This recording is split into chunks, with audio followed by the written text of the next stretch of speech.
In more than a decade, no active duty female naval officers are likely to be promoted to admiral. I find this deeply troubling. These are men and women who volunteered to serve our country and swore an oath to support and defend our Constitution. Over the course of their careers, they have earned the support and the trust of their commanders and subordinates, led our men and women in uniform, and were selected through rigorous command and promotion boards. They have served under presidents and defense secretaries from both parties. Reports that women and people of color are disproportionately fired or sidelined create the impression that their service is not valued. This is likely to discourage well-qualified women and individuals of color from joining our armed forces, thus depriving us of their talent, dedication, and patriotism. The United States military is one of the greatest meritocracies in the free world. We need to make sure that it stays that way. I now recognize Vice President Murray for her opening statement. Thank you very much, Chair Collins, and thank you to all of our witnesses who are here today. I first, too, do want to acknowledge the loss of one of our colleagues on this dais. Like so many, I was very shocked and saddened to learn of Senator Graham's passing. We disagreed on many issues, but there was no denying the energy that Lindsay brought to this job. And whenever we could, we found common ground and managed to get something done. So I just wanted to express that my heart goes out to his family, friends, and loved ones today. Now, I want to start with a few facts. 143 days ago, President Trump started a war of his own choosing with Iran. He did not consult Congress. He did not get authorization from Congress. He did not build a coalition of allies. He did not make a case to the American people, nor did he ever win their support. 2/3 of Americans opposed the war. And the president's decision had catastrophic costs. 17 American service members have now died. And that includes 3 who tragically lost their lives over the last few days, and another is still missing. Several hundred more have been injured, including nearly 100 who've been hurt just in the last few weeks. We owe all of them and their families a debt of gratitude that we can never repay. Thousands of civilians have also been killed, and this administration will not tell the public or Congress the true financial costs of this war, but we know it is very well into the tens of billions of dollars. Tax dollars we could have spent helping people afford health care or building new housing have now been lit on fire by a president who blundered us into a disastrous war. And the cost to families' bank accounts are staggering. Economic growth has slowed to a crawl. Inflation has shot up about 50% since this war began. On average, gas cost just under $3 on February 28th. Today it is over $4 and ticking back up with the strait closed again. Americans have now paid more than $70 billion more on gas since this war began. That is over $550 more per household. Fertilizer costs skyrocketed in the middle of spring planting, crushing farmers operating on extremely thin margins and costing families more on just about everything they buy at the grocery store. The costs of this war have been astronomical. And what has it been for? What has actually been achieved? We hear a different rationale for this war every few days. It was about preempting imminent threats, which we now know did not exist. It was about regime change, then liberating the Iranian people. It was about destroying Iran's nuclear program and its Navy. And at one point, it was about taking out its ballistic missiles until the president decided that actually, and I quote, "It's a little bit unfair for them not to have some." Trump has even suggested the war is about taking Iran's oil to, quote, make a fortune. And now the United States' primary strategic objective seems to be to actually just reopen the Strait of Hormuz, which of course was fully open toll-free before this war began. President Trump has, by any objective measure, failed to achieve his goals. Our country is no safer or better off than before the war. In fact, we are considerably less safe. Our stockpiles have been depleted, and it will take years of production to fully replenish them, no matter how much money is thrown at this problem. Our global force posture is much weaker, and as assets have been moved now to the Middle East. And we are now much further away from a long-term solution to halt Iran's nuclear program than we were before Trump ripped up the deal that President Obama negotiated, which secured actual, measurable commitments and progress without ever starting a costly war. In fact, there are new reports that Iran may have moved nuclear assets into a mountain bunker, which raises concerns about whether Iran might restart its program. It used to be a pretty somber and serious thing, a president taking America to war and costing lives and taxpayer dollars. But this president has been downright flippant. The people I represent worry Trump thinks this is all a game and has sent men and women into harm's way without any sort of plan. And now that he's driven that car into the ditch, he wants taxpayers to bail him out. As the daughter of a World War II veteran and a Purple Heart recipient, the way this White House has blissfully operated with no plan for success is disrespectful to our men and women in uniform. These are patriots. They are highly trained and have sacrificed tremendously to keep us safe. They shouldn't be forced to put a show on for the president's birthday parade, or do the job of Border Patrol agents, or risk their lives in a disastrous war that the president clearly failed to think through. And as a U.S. Senator, this administration's refusal to explain what it is doing or how this war is protecting Americans, its refusal to seek authorization from Congress, and its expectation that Americans will now just pay for it all without any explanation or transparency is disrespectful, and it's insulting to the people back home that all of us represent. So here we are 5 months later. The strait is closed. The ceasefire hasn't just disintegrated. This war is now spiraling out of control again. The president is threatening escalation and war crimes and suggesting this could be another forever war. He has told us over 40 times now that a deal is near and the war will be over soon. But now he is asking for $70 billion more, and for us to just trust him it'll work out fine. Look, I've been very clear. My Democratic colleagues and I will do absolutely everything to ensure that we do take care of our service members and keep this country safe. Chairman Caine, I hope you know that every Democrat on this committee deeply respects the sacrifices that you and our service members and their families are making. Everyone who signed up to serve our country deserves to be more than an afterthought in a war that the president decided to launch despite all the blinking red warnings.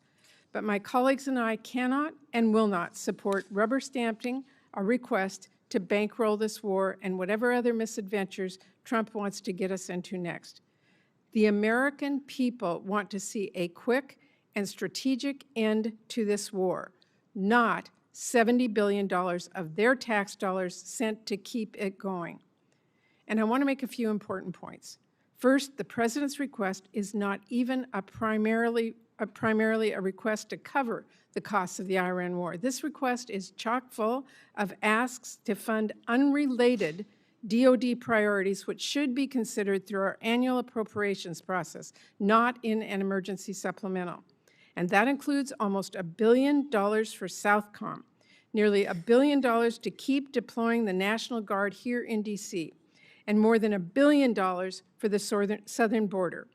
Secondly, President Trump is making this request as the Pentagon has a record-breaking $1 trillion total budget for FY26, including over $75 billion it has in unspent money from Republicans' big ugly bill. Understand you may have mismanaged your budget, Secretary Hegseth, but you have to do your due diligence to fix the cash flow problems you've caused before asking taxpayers for more. Third, the president is now asking for all of us to approve tens of billions of dollars in new funding for the war, while his administration still has yet to share actual cost estimates, essential information to justify this request, and a plan for where on earth this conflict goes next. This administration is either hiding the truth from Congress and the American people, or if you take at face value what they've said, and in the few briefings that we've had, they have no idea what is going on and no plan to right the ship, neither of which is acceptable.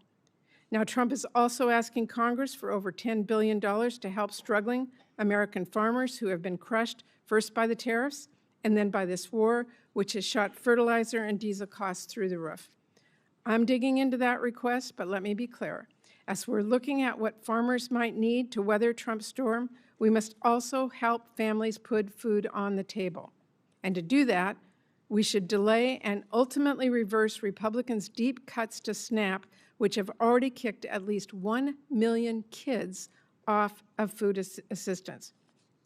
Finally, Trump has also requested, and I had to read this one twice to believe, $1.3 billion in new funding for the State Department for Global Health and Humanitarian Needs. At the very same time, his administration is withholding more than twice that amount in funding that has already been signed into law and is available for the same purpose.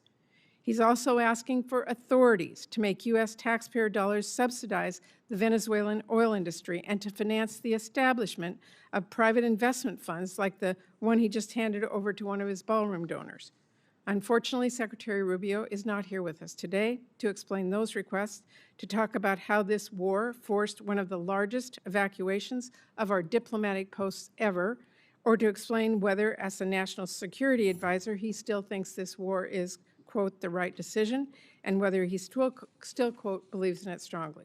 So this is really a request to make taxpayers pay for the president's reckless decisions, from the Iran war to his trade wars to his global health cuts, all while doing nothing to help our families back home who are suffering because of those decisions. And that is what we should be focused on, helping people. Because as Senator Padilla and others on both sides of the aisle will tell us shortly, there are urgent domestic needs that we should be addressing instead of sending more money for Trump to drop bombs overseas. Priorities like disaster relief for our communities that have been ravaged by the unthinkable, or taking action to lower families' costs. You know what's a crisis right now? The fact that there are families I hear from back home who are working full-time and still being forced to decide whether to skip meals so they finally can buy their kids a pair of shoes. You know what's a crisis? The fact that hospitals are shutting down and kids are going hungry because of Republicans' cuts. Instead of bankrolling the president's war or sending ICE $70 billion, my colleagues on the other side of the aisle could work with us to quadruple our investments to cure cancer, or help families afford childcare, or help them afford to cool their homes. Those are policy choices. And Republican leadership has chosen to focus on funding war and ICE endlessly without a single cent for our American families. So let me close with this. This president says we can't afford health care. We can't afford child care. We can't afford housing. But somehow we can always afford another war. No price tag on that. Families in Washington State are skipping doctor's visits so they can afford groceries. Trump wants Congress to cut him a blank check for a war that no one supports. The American people entrust us to spend their taxpayer dollars strategically and thoughtfully. This is a huge responsibility, so let me be clear. I'm ready to work with my colleagues in a bipartisan way, as always, to address the needs of our nation and the American people. But I hope we can have real conversations about why there seems to always be money for Trump's wars, but never money for the families back home who are desperate for a little relief. So I look forward to today's discussion. Thank you. I will now introduce our first panel of witnesses. Today, we're going to be hearing first from our colleagues, Senator Mike Rounds of South Dakota, Senator Ted Budd of North Carolina, and Senator Alex Padilla of California. I welcome all of you, and Senator Rounds will begin with you first. Chair Collins, Vice Chair Murray, and members of the committee, thank you for the opportunity to highlight why food security and national security go hand in hand. I'd also like to thank the Trump administration for recognizing that input pressures have made it more difficult for American farmers to support their own operations. In South Dakota, farming and ranching is more than a job. It's a way of life built on hard work, stewardship, and the hope of leaving the land better for the next generation. Feeding and fueling the world has never been easy. Producers continue showing up year after year despite drought, floods, disease, pests, volatile markets, and other challenges beyond their control. This supplemental funding request comes at a critical time. Farmers and ranchers are facing production costs that exceed market returns. Higher fertilizer, diesel fuel, seed, equipment, and crop protection costs, coupled with retaliatory trade practices and continued market uncertainty, have put enormous financial pressure on producers. Specifically, the projected loss per acre across the country in 2026 for corn is $131. For cotton, $342. For wheat, $114. And for soybeans, $80. While we work to strengthen America's ability to produce more of what we need here at home and reduce reliance on foreign supply chains, Congress should provide stability so producers can remain in business and continue producing the best food and fuel in the world. Today's threats extend well beyond weather and markets. Foreign adversaries, cyber threats, industry consolidation, arbitrary standards, and unfair trade practices impact farmers' ability to produce food, fiber, and fuel. Food security, energy security, and national security are connected. We also have an opportunity to strengthen both agriculture and energy security by permanently authorizing voluntary access to nationwide year-round sales of E15. Giving consumers the option to choose a higher ethanol blend would increase domestic fuel production, expand markets for corn growers, reduce reliance on foreign energy sources, and provide families with lower cost options at the pump. Given the significant defense investments included in this supplemental, I also want to emphasize the importance of fully funding our national defense. We are living in one of the most complex and lethal threat environments since the Second World War, and the brave men and women who volunteer to defend this country deserve the leadership, training, and equipment, along with resources necessary to maintain America's military advantage. Protecting America's food supply, energy supply, and national defense are not separate priorities. They reinforce one another. This supplemental provides needed assistance to help farm and ranch families endure today's economic challenges, while Congress and the administration continue advancing long-term policies that strengthen American agriculture.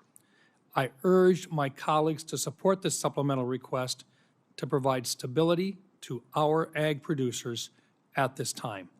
Thank you, Madam Chair. Thank you, Senator Rounds. Senator Budd. Chair Collins, Vice Chair Murray, members of the committee, thank you for the opportunity to testify this afternoon to provide a voice for the people in Western North Carolina. More than 21 months ago, Hurricane Helene unleashed an unprecedented amount of rainfall on the Blue Ridge Mountains, causing severe flooding and devastating landslides. The storm left behind tens of billions in damage. In December 2024, Congress responded by approving a disaster supplemental that provided billions of dollars to Western North Carolina recovery. Additionally, North Carolina's state government stepped up by committing roughly $2.4 billion in state appropriations and redirecting more than $2 billion from state agencies for reconstruction. But the Blue Ridge Mountains' challenging terrain has made it uniquely difficult for federal programs to operate, resulting in delays and inefficiencies. and there's still work to be done. Too many projects in Western North Carolina have stalled due to insufficient funding or because of financial shortfalls from expensive debris removal and rebuilding efforts. I greatly appreciate that President Trump and Secretary Mullen have empowered FEMA to more rapidly reimburse the state and local governments for public assistance projects. However, FEMA is only one part of the equation. The Environmental Protection Agency, Department of Housing and Urban Development, and other federal agencies play a key role in disaster recovery. And much of the existing disaster funding for those agencies has already largely been allocated. When I visit Western North Carolina, I see the impacts the delays in recovery have caused. Debris still clogs the waterways. Facilities that provide drinking water and manage wastewater have yet to be rebuilt. Most concerning, some homeowners are paying mortgages on properties that are still unlivable or yet to be rebuilt. Towns have been forced to embrace expensive short-term stopgap solutions just to carry out their most basic functions for their residents. In the small town of Beach Mountain, there is no long-term water supply. The dam and water treatment plant were heavily damaged, forcing the town out of compliance with state safety standards. And as a result, the state could be fining Beach Mountain $25,000 per day. Most repairs are needed so that the water treatment plant can function long-term.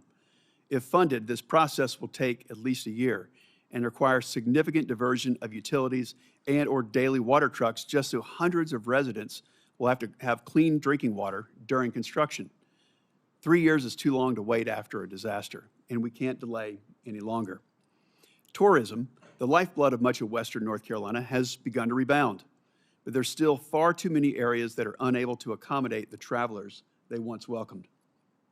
But I want to highlight a few examples of success stories to show how ample funding for the last disaster supplemental, paired with exceptional planning and project execution, made an immediate impact on our mountain communities.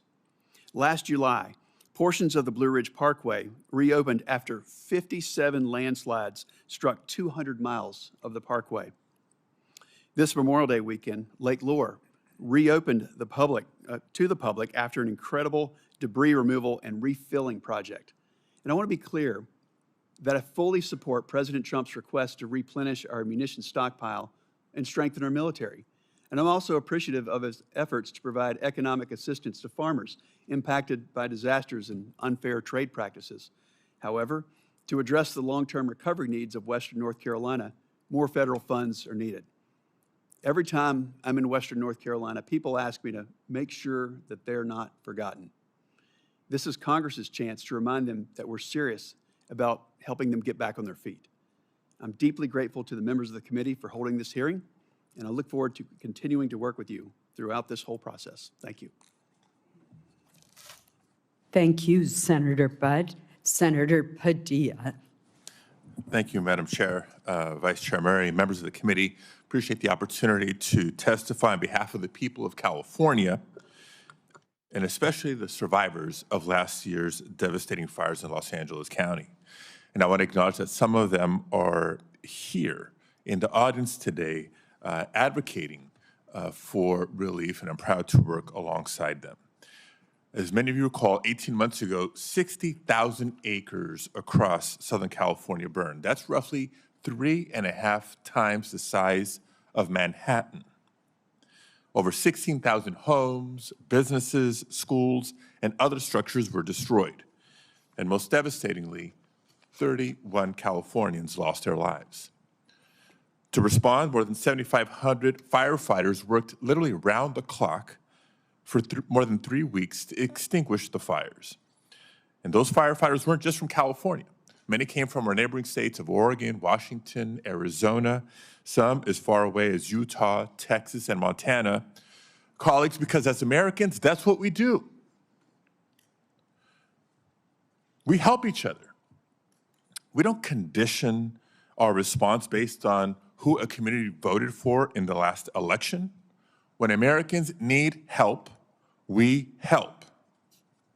Now, walking around the Palisades and the Altadena communities during the fires and after the fires, you couldn't help but be moved by the scale of the devastation, the images of nothing standing but a chimney amongst a pile of ash. Cars literally melted into the streets or the drivers where they had been parked.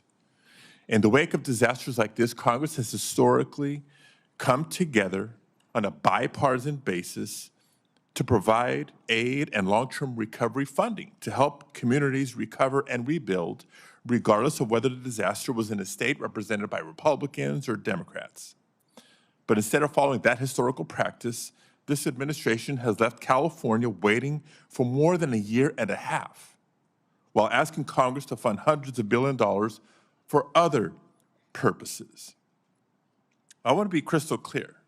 No disaster-impacted community, regardless of where it is located, should ever be held hostage or treated as a bargaining chip for other political priorities. Californians in Altadena and the Palisades have now waited more than 18 months. Yet long-term recovery funding is still absent from even the administration's request. Instead, it asks taxpayers to spend hundreds of billions of dollars more on a war that Congress has never authorized, a war that's raising gas prices, worsening supply chains, making our country less safe, and for which 17 service members have already paid the ultimate sacrifice, with many more seriously injured. Now, we know this committee can address disaster relief without tying it to a laundry list of unrelated priorities because it's done so many times before, including as recently as December 2024, when the committee on a bipartisan basis passed more than $100 billion of relief. There's no reason we can't do it again. Colleagues, we must reject the premise that it is okay to keep survivors waiting for help because the president, any president, decides they need something else from Congress to get it. To that end, I do want to thank my colleagues, Senators Tillis, Schiff, and Curtis, for joining me in sending a bipartisan letter to the committee just yesterday, supporting long-term disaster recovery funding. Madam Chair, I'd like to enter this letter into the record at this time. Thank you, Senator Padilla. I'm not done. Just want to enter the no. letter to the record. Without objection, Thank you. it will be. And I'll be wrapping up soon here. I also want to reiterate what I said earlier. We know the next disaster is coming. Anyone who stepped outside of Washington this last weekend or across at least a dozen states saw and breathed the very impact of wildfires. And it may be Canada now, but it's going to be one of our states next. As of last week, the federal government has already spent over $3.3 billion in wildfire suppression this fiscal year, even though the peak of fire season is August and September. That's still ahead of us. That should concern the committee. We cannot allow wildfire suppression funding to run out before the end of the fiscal year. So in addition to the long-term disaster recovery funding, I urge the committee to examine the need for emergency suppression funds as well. And I would note that the Fire Fix, which has provided a steady resource for fighting wildfires, will expire in fiscal year 2027. Congress needs to extend and increase that funding to ensure firefighters have all the resources they need to respond to the ever-growing threat of wildfires. I'll close by reiterating what I said at the outset. Disasters do not distinguish between red states and blue states. And when it comes to disaster aid, neither should Congress. So thank you again for holding this hearing and allowing me to be a voice for my constituents and for disaster survivors across the country. I look forward to working with this committee to ensure that everyone has the resources and support that they need to recover and rebuild, regardless of which state they call home. Thank you very much. I appreciate the testimony of the entire panel as we consider the supplemental submitted by the administration. Your testimony is very helpful to us. Thank you. I will now ask that our second panel of witnesses come forward.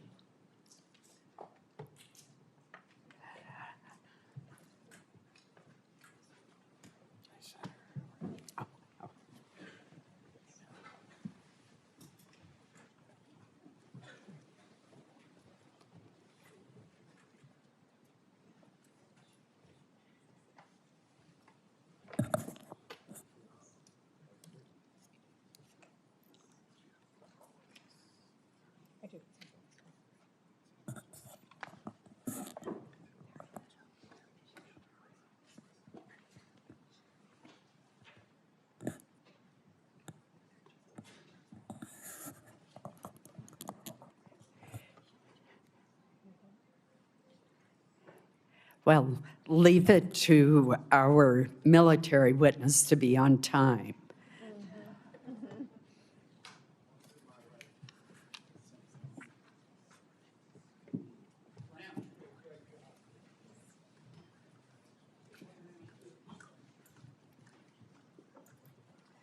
While we are waiting for our second panel to be seated, let me introduce them.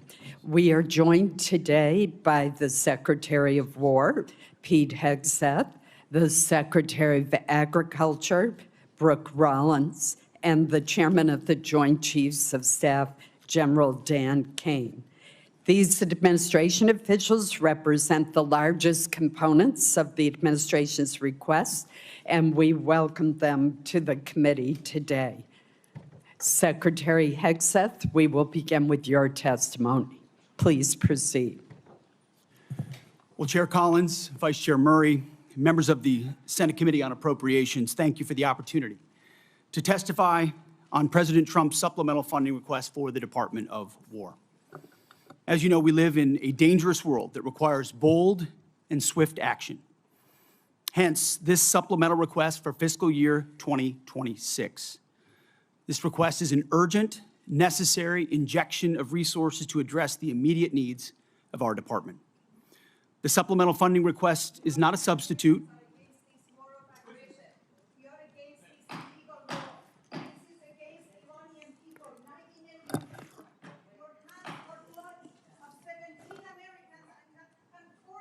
The witness will suspend until order is restored in the committee room. I know that individuals feel very passionately, but we must have order in the hearing room so that we can proceed. We're now going to move forward with our hearing, and Secretary Hegseth, please proceed. Thank you. The supplemental funding request is not a substitute for the President's full $1.5 trillion base budget request. $1.5 trillion.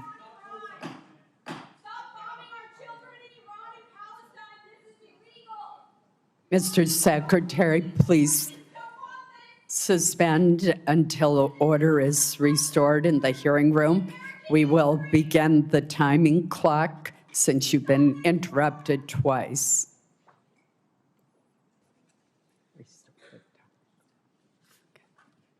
Thank you. Please proceed. $1.5 trillion is what the President seeks and what we need to defend the country. The members of this committee understand better than most that long-term strategic dominance cannot be funded through one-off supplementals.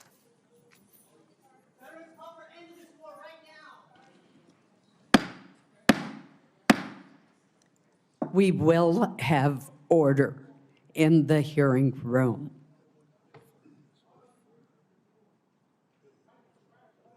Mr. Secretary, please proceed. Collectively, the budget proposals submitted under President Trump follow a simple logic.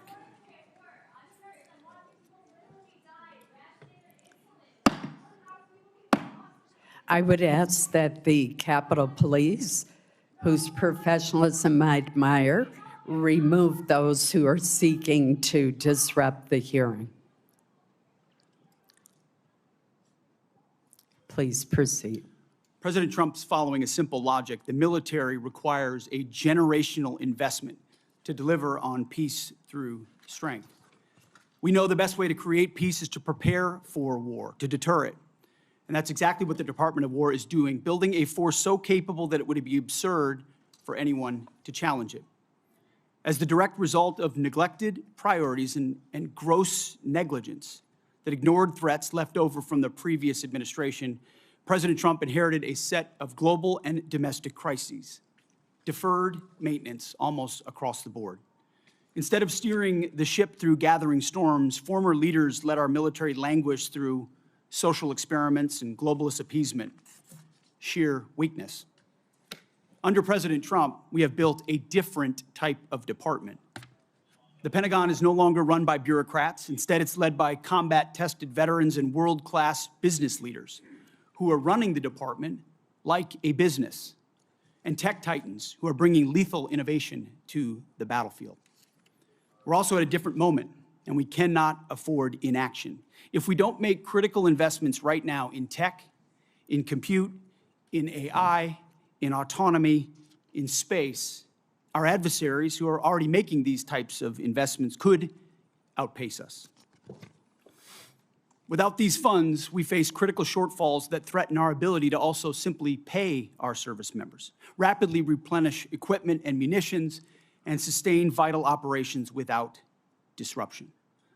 This supplemental request serves two purposes: sustain our military readiness to meet this year's new demands, and accelerate critical capabilities to replace and augment those we have used in contingencies. But make no mistake, this is not a one-for-one replacement. We are upgrading and we are modernizing across the force. On the readiness front, we requested $21 billion. This will fund military pay, replace much of the equipment utilized during recent operations, sustain forward-deployed forces, and grow personnel and strength while stabilizing mission-critical fueled shortfalls and supporting the National Guard. On the capabilities side, we requested $46 billion. These funds will expand production lines and accelerate delivery of high-demand munitions. We're talking about solid rocket motors, JDAMs, hypersonics, and counter-drone capabilities. Additionally, we will use this investment to secure digital and space dominance, including resilient satellite networks. Department leadership recognizes that appropriating those funds is just the first step. Once funds are appropriated, or apportioned, to the department, we need to promptly execute on them, and that's why we're requesting targeted legislative authorities, like transfer authority, to prioritize our greatest needs and opportunities, multi-year procurement for weapon systems, revolutionizing the speed and scale of munitions procurement, and New START authorities. Rest assured that every dollar appropriated to the Department of War will be focused on building the lethality of our joint force and reinforcing peace through strength. As I have said before, not fully funding this department, the Department of War, and we know what that means, that means $1.5 trillion, given the world that we live in and the disaster of what the Biden administration budgets gave us. Not funding this department at $1.5 trillion, I believe, is the greatest threat that our nation faces. Either we invest in our warriors at this moment of step change on the battlefield and growing threats, or this is all just talk. I look forward to working with this committee to secure those funds so that our warfighters can continue to do their work every day to keep our great republic safe. Thank you very much. Thank you, Mr. Secretary. General Caine. Chair Collins, Vice Chair Murray, distinguished members of this committee, I'm honored today to appear before you with Secretary Hegseth and Secretary Rollins to testify on the Department of War's fiscal 2026 supplemental funding request. And I'll note I fondly remember my time at USDA earlier in my career where I had the chance to serve there. I'm also joined today by my senior enlisted advisor, SEAC Dave Isom. As always, I'm deeply grateful for this committee's continued partnership and support for our common defense. I'd like to begin by expressing my deep condolences and that of the Joint Chiefs of Staff and the SEAC for the fallen from this past weekend and their families. Today, we remember First Lieutenant Tyler Feehan, Sergeant Michael Swinton, and Private Isabel Gonzalez, and note that the names of our last fallen will be released when we can. I'm humbled daily by the profound commitment of the incredible 2.8 million Americans, just like these names that I've just mentioned, who make up our joint force and serve our nation every day. Also, on behalf of the Joint Force and the Joint Chiefs, I want to express my sincere and heartfelt condolences to the family of Senator Graham for their loss and all of you for the loss of your colleague. The Joint Force remains grateful for his 44 years of service, both in and out of uniform. there is no doubt he made a difference to the safety and security of our nation. On July 22nd, 1940, General George C. Marshall said, and I quote, "For almost 20 years, we had all of the time and almost none of the money. Today, we have all of the money and no time." His words resonate powerfully with me today as we find ourselves in a somewhat similar situation. I've come to you today to request the necessary funds while in the window of opportunity, while time is still on our side. The United States of America faces a global list of military challenges in the Middle East, in Europe, in the Pacific, both nuclear and non-nuclear challenges, and the continued threat of terrorism. We find ourselves living and leading in complex and dynamic times. Our adversaries are aligning in their interests, creating simultaneous challenges across multiple domains. They are sharing intelligence, combat capabilities, and technology that is accelerating the speed of war. It is an imperative that Americans understand that the character of war is changing. Advances in technology are fundamentally and irreversibly changing the way we fight, which necessitates capital to properly arm America's military. Rapid advancements in AI, autonomous systems, deliver critical technological advantages to our national defense and simultaneously introduce unprecedented strategic vulnerabilities and uncertainty across the world, to include right here at home. The low barrier to entry created by affordable, ubiquitous, unmanned systems means our adversaries, rogue actors, state and non-state actors, and violent extremists have access to disruptive and potentially lethal technologies at scale. We've seen this in Ukraine, and we must adopt elements of this fight for our future fights. Conflict is never confined neatly to the land, sea, or air domains. The modern battlefield stretches from the seabed up to cislunar space and beyond, cyberspace, and in the information domain, all at the same time. Our nation must be prepared to fight and win across all of them, all the time, all at once. In addition, the light speed at which information travels now has compressed our leaders' decision space, taking what was once days or weeks in World War II down to milliseconds. Your joint force must be ready because the United States military is America's greatest insurance policy. And I acknowledge all of us find it difficult at times to pay for insurance before we need it. But we must have insurance before the storm comes. The Armed Forces of the United States of America serves as our nation's ultimate safeguard and our insurance policy to preserve, protect, and defend our national interests, security, and prosperity. To uphold this responsibility, we require predictable and consistent funding. This will allow us to partner effectively with our defense and national industrial bases, building on acquisition reforms that guarantee our warfighters receive capabilities at scale before they are required in conflict or combat. I'm struck by this season of American history we find ourselves in, and I continue to ask myself, if not now, then when? And if not us in this room and the rest of the Congress and the nation, then who? I acknowledge the environment we all serve in, but always remember that we are all Americans with deep and abiding love of our nation and our military service members and their families. I've come today to ask for your help and your support. America's armed forces need $1.5 trillion to meet the military challenges of the future.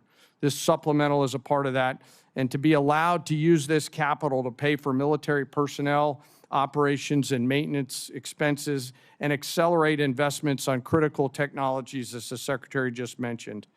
It is critical that we stay ahead of our adversaries, and we must have the funds before we're out of time. In closing, I ask all of us to remember our deployed service members around the world right now, especially our Army teammates who remain deployed after losing their friends and teammates this past weekend. And I again ask all of us here in the Senate and across the American people to never forget our fallen and their families who continue to show us what courage, tenacity, grit, and commitment to the nation looks like. Thank you very much, and I look forward to your questions. Thank you, General. Secretary Rollins. Thank you so much, Chairwoman Collins, Ranking Member Murray, and distinguished members of the committee. Thank you for the opportunity to appear before you today. Let me begin with the bottom line up front. The United States Department of Agriculture is joining today the United States Department of War in a fight for America and for American flourishing. After all, defending America's ability to feed and fuel and clothe herself is defending America, full stop. This can be easily forgotten. For centuries, we built farms and ranches and transportation that fed not only America, but the world too. For a long time, that prosperity made America strong and made America safe. But across the past 100 years, and especially across the last administration, we took that source of strength in war and peace, our farms and our ranches, and the communities that surrounded them, and we hollowed them out. We made them weak, and we put them on the precipice of decline and extinction. We sent our food production overseas. In fact, 2023 was for the first time a significant net importer of our food for America. And in so doing, we replaced American production with massive amounts of imports. We allowed and even encouraged the consolidation of agriculture, seed production, processing, fertilizer, and beyond into massive industries at scale. Today, nearly 85% of our meat packing capacity is controlled by just 4 companies, including 2 that are foreign-owned. Additionally, our largest pork company in America is owned by a China company, or China. 4 fertilizer companies now represent 78% of the production versus just a couple of decades ago, that was in the dozens. And 2 seed companies now produce more than 50% of the seed for America. These are national security implications. When President Trump returned to office, America's farm economy faced one of the most difficult economic environments in decades. Between 2020 and 2025, the cost of seed rose 19%, crop protection rose 30%, fertilizer rose over 50%, fuel and oils rose nearly 33%, electricity 36%, and repair and maintenance 27%. As these costs climbed, commodity prices plummeted. Farm income fell by more than $90 billion from 2023 to 2024, representing one of the largest single-year declines in history. At the same time, producers saw not one new trade deal across the world, resulting in an unprecedented $50 billion agricultural trade deficit. American farmers deserve better, and our national security now demands it. As long as we are beholden to foreign and even hostile countries for our food and our fuel, our freedom is in jeopardy. Since my first day at USDA, we have been committed to addressing this crisis head-on. In addition to implementing the historic working families tax cuts, thanks to so many in this room who worked so hard, moving $40 billion in disaster and economic assistance to producers across the country, securing 19 new trade deals, and decreasing that $50 billion agricultural trade deficit in 1 year by 42%. This year, our corn exports are expected to be at a record-breaking 35%, ethanol up 11%, dairy up 15%, and tree nuts up 11%. We are making progress, but we have a ways to go. Administrator Zeldin has secured the strongest renewable fuel standard volumes in history, and the President continues to support year-round E15 for our domestic markets. We have led robust responses to animal health threats, including HPAI and the New World screwworm, and have reduced unnecessary regulatory burdens and partnered with producers to strengthen the domestic demand for American agriculture. These are lasting reforms and will change the trajectory of American agriculture for the future. The trade agreements will take time to fully execute and generate even more exports. The biofuel investments take time to increase the demand for American crops, although we're already seeing a 10% increase since just an announcement a month ago. And of course, onshoring facilities like fertilizer will continue to take some time to build out. But we are confident that the direction of American agriculture is changing for the better. But many producers continue to face economic pressure as we build that economic infrastructure out. Specialty crop growers across the Northeast, the Mid-Atlantic, the Pacific Northwest, and Florida suffered devastating freeze losses this past winter. Producers across the plains continue recovering from catastrophic wildfire and events occurring while many operations are still working to catch up financially. That is why our proposal includes $10 billion in temporary economic assistance for 2026 row crop and specialty crop producers, and also includes $1.1 billion to help producers recover from catastrophic freeze losses suffered this past winter. Congress has taken similar action over many decades, and we're so grateful for that, but including most recently 2023 and 2024 with economic aid and disaster relief aid with the hurricane seasons. I want to be 100% clear as I close. For the sake of American national security, American existence, and the American future, we must, in the long run, end this system that has grown up like a weed and strangled the American farmland and food production. Farmers want to farm for their products, not for a government check. They want to be free from dependency and free to innovate. We know what happens when they are able to do that. They build and feed the greatest republic in the history of man. But when they aren't, well, we know the danger that we are in today. But that's why this supplemental is so important. It provides a bridge and extends a hand to Americans who need it. It buys the nation the security that we need, and it buys us time to deconstruct and then reconstruct a new system, putting our farmers and ranchers first, and to restore the system that originally made America great. For our farmers, the defense of American freedom continues. They only ask to be free to fight. Thank you so much. Thank you for your testimony. We will now begin with questions for our witnesses. As you can see, we have a very full attendance of committee members today, so I would ask that all of our colleagues to please keep track of the clock and stay within the allotted 5-minute question time. With that, let me begin. Secretary Hegseth, General Caine. Members on both sides of the aisle have questions about the authorization strategy, objectives, and conduct of operations in the Middle East. Regardless of our differing views, the fact remains that there are must-pay bills and urgent requirements facing the department that affect the ability of our military to deter and defend against potential aggression worldwide. Portions of the supplemental request go toward paying these bills and are necessary to restore readiness, repair, or replace battle damage to aircraft, ships, or bases, and address urgent munitions challenges. I understand and am told that some military services face near-term solvency challenges. What will be the impact on our troops if additional funding is not provided?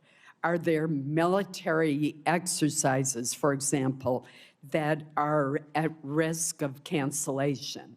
What message will we be sending to the world? Secretary Hegseth, either you or Senator or General Caine.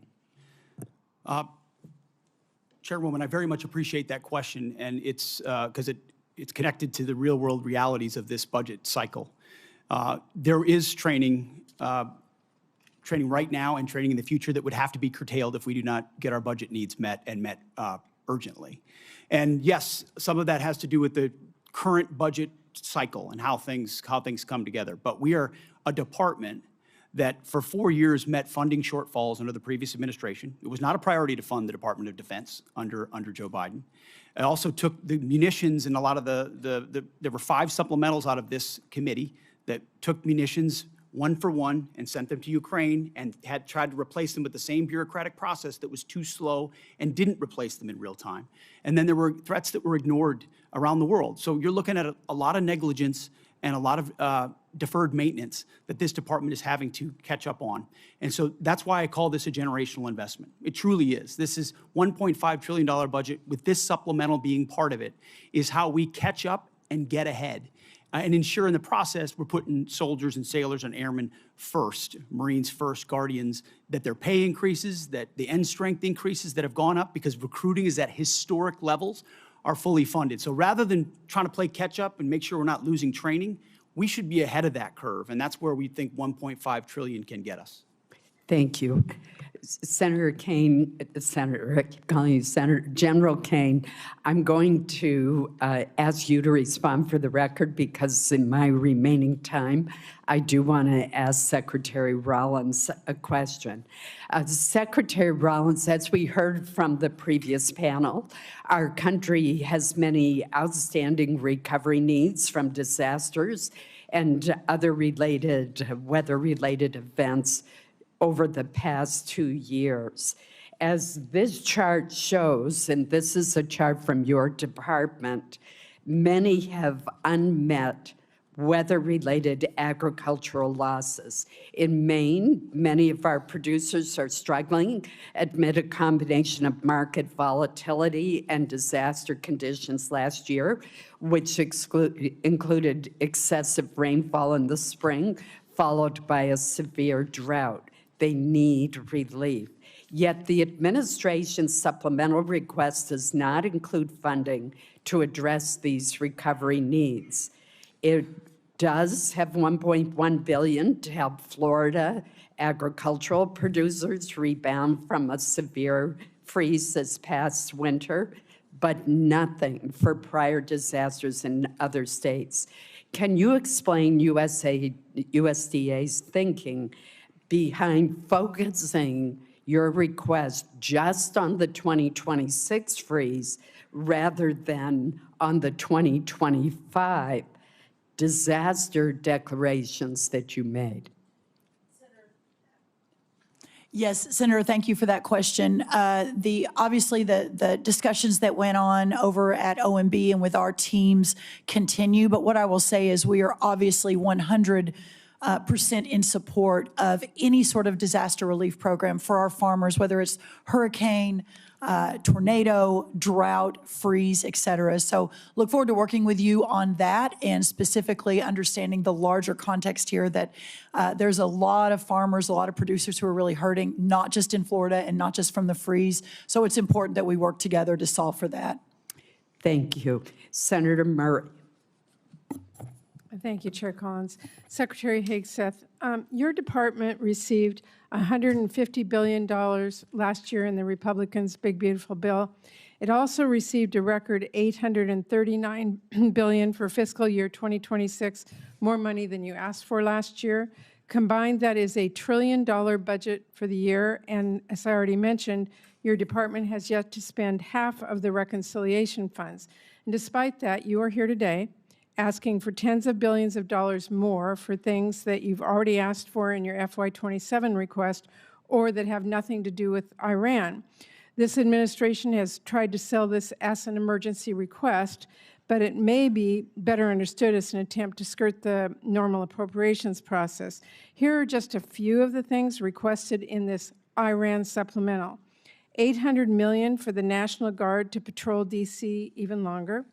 Over $1 billion for the Army to patrol the southern border, which is DHS's job, $900 million to support the administration's illegal boat strikes in the Caribbean, over $18 billion for munitions, which you've already requested in your FY27 budget request, and $1.7 billion to pay for your decision to recruit more people than the services need, which was not contemplated by the FY26 funding bill Congress recently passed. Now, you've already submitted a reprogramming request on this that our subcommittee is considering now, which really underscores the point I made in my opening remarks that the problem's not a lack of money, but poor planning. So I'll be blunt. The truth is your request does not make a lot of sense. So let me ask you a simple question. Why exactly are billions of dollars more for the National Guard and this administration's illegal strikes in the Caribbean urgently needed for the Iran war? Well, Senator, I wouldn't, of course, agree with your characterization, but why this kind of spending is needed is because of the gross negligence and neglect of the Biden administration inside our department. Ran it like a bureaucracy, abandoned our strength posture around the world, so we're having to reestablish deterrence. You mentioned the end strength numbers, and I will acknowledge that we are ahead of schedule on end strength in recruiting. 8,000 in the Navy, 6,000 in the Army, 4,000 in the Air Force. Because under President Trump, there's been record and historic over 30-year recruiting records inside our department since he won the election, because the American people didn't want to sign up for what Joe Biden was providing our military. Let me and be they blunt. want to sign up for what President Trump is doing in his leadership. And so those are good problems to have that we need to fund and a reflection of momentum. And this budget will allow us to continue the kind of momentum that gets us ahead. My point is that a lot of this request does not feel like an emergency. And let me move on. Secretary Hegseth, like most Americans, I've had a lot of trouble following this administration's contradictory statements about the war. On April 8th, you said, and I quote, "Their missile program is functionally destroyed, launchers, production facilities, and existing stockpiles depleted and decimated and almost completely ineffective." Mr. Secretary, Iran has been firing at U.S. military bases in the region and ships for the last week. How is it possible, if their capabilities were, quote, functionally destroyed 3 months earlier, as she claimed, for them to be doing this now?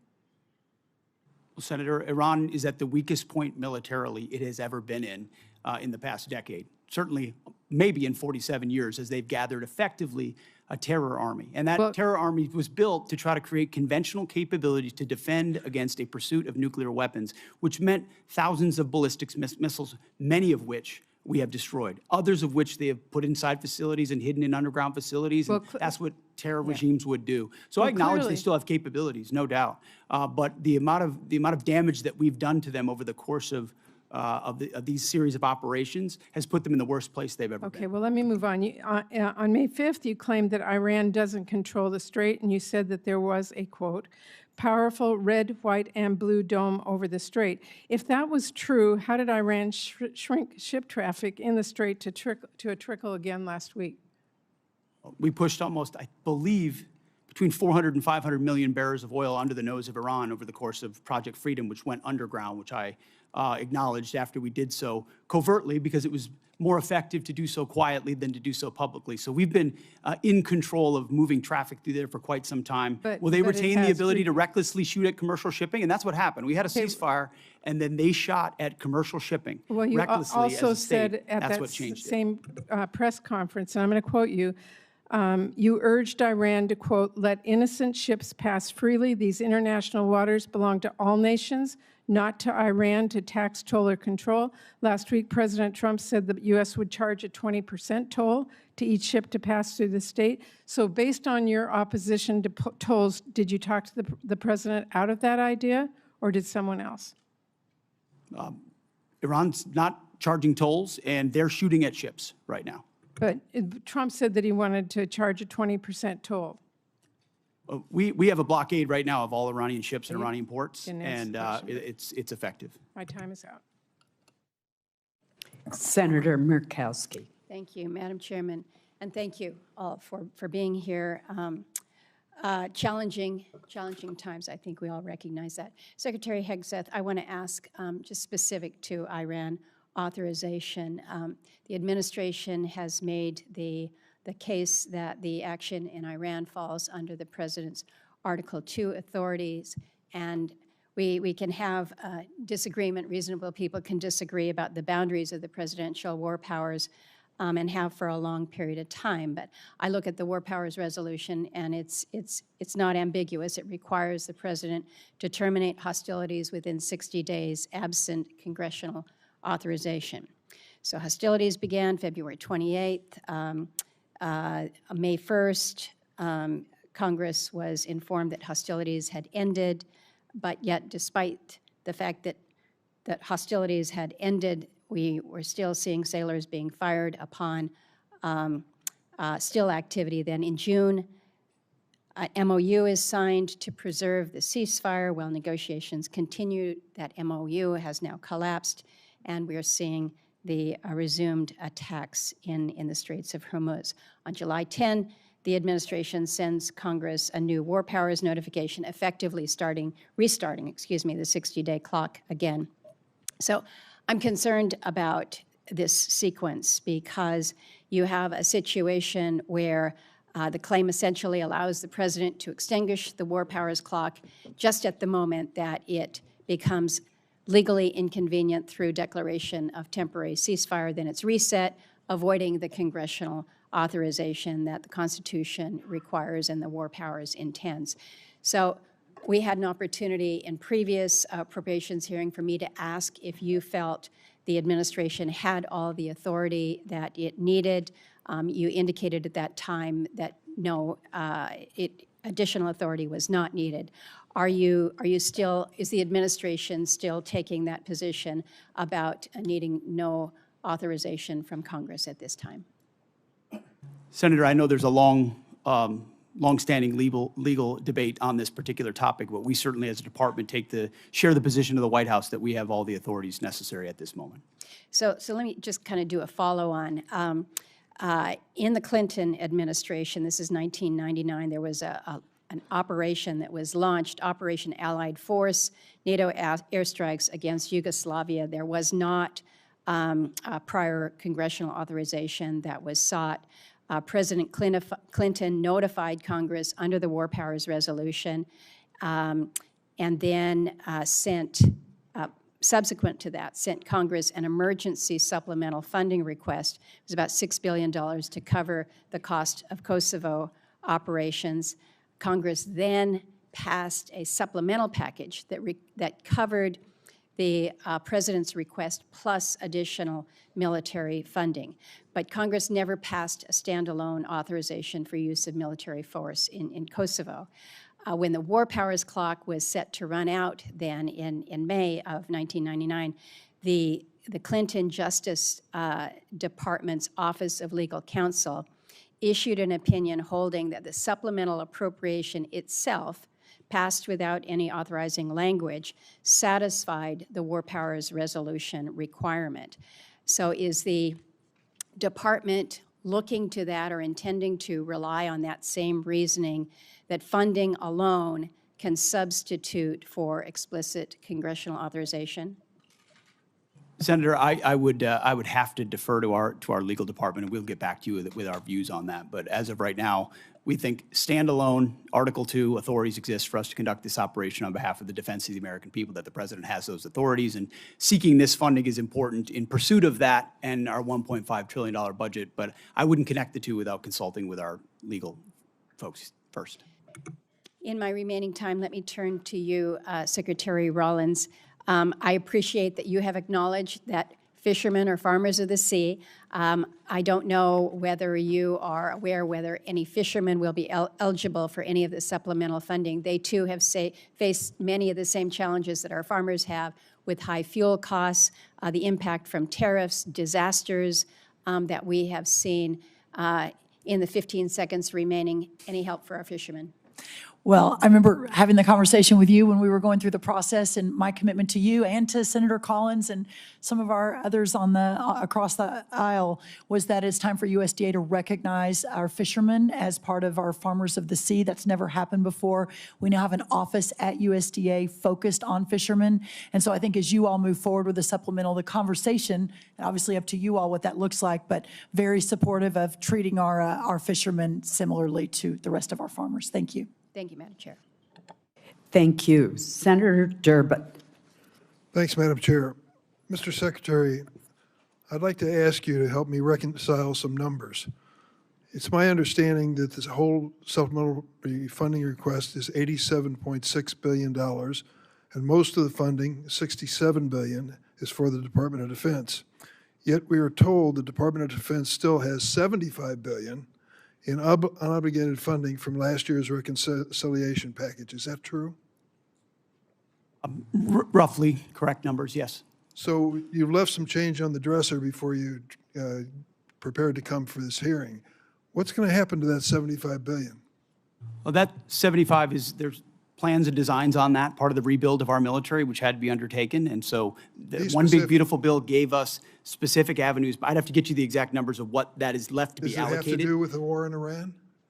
No, this is rebuilding our military from what was not funded in the past under the Biden administration. So this is from 2026, One Big Beautiful Bill, which helped move the president's priorities like Golden Dome for America, move away from all the woke priorities of what the Biden administration was pursuing, give us a chance to start cutting these deals on munitions, all the things that the president wanted us to focus on: shipbuilding, hypersonics. I mean, the Biden administration ignored hypersonics. They just decided to pretend like that technology didn't exist and we shouldn't invest in it.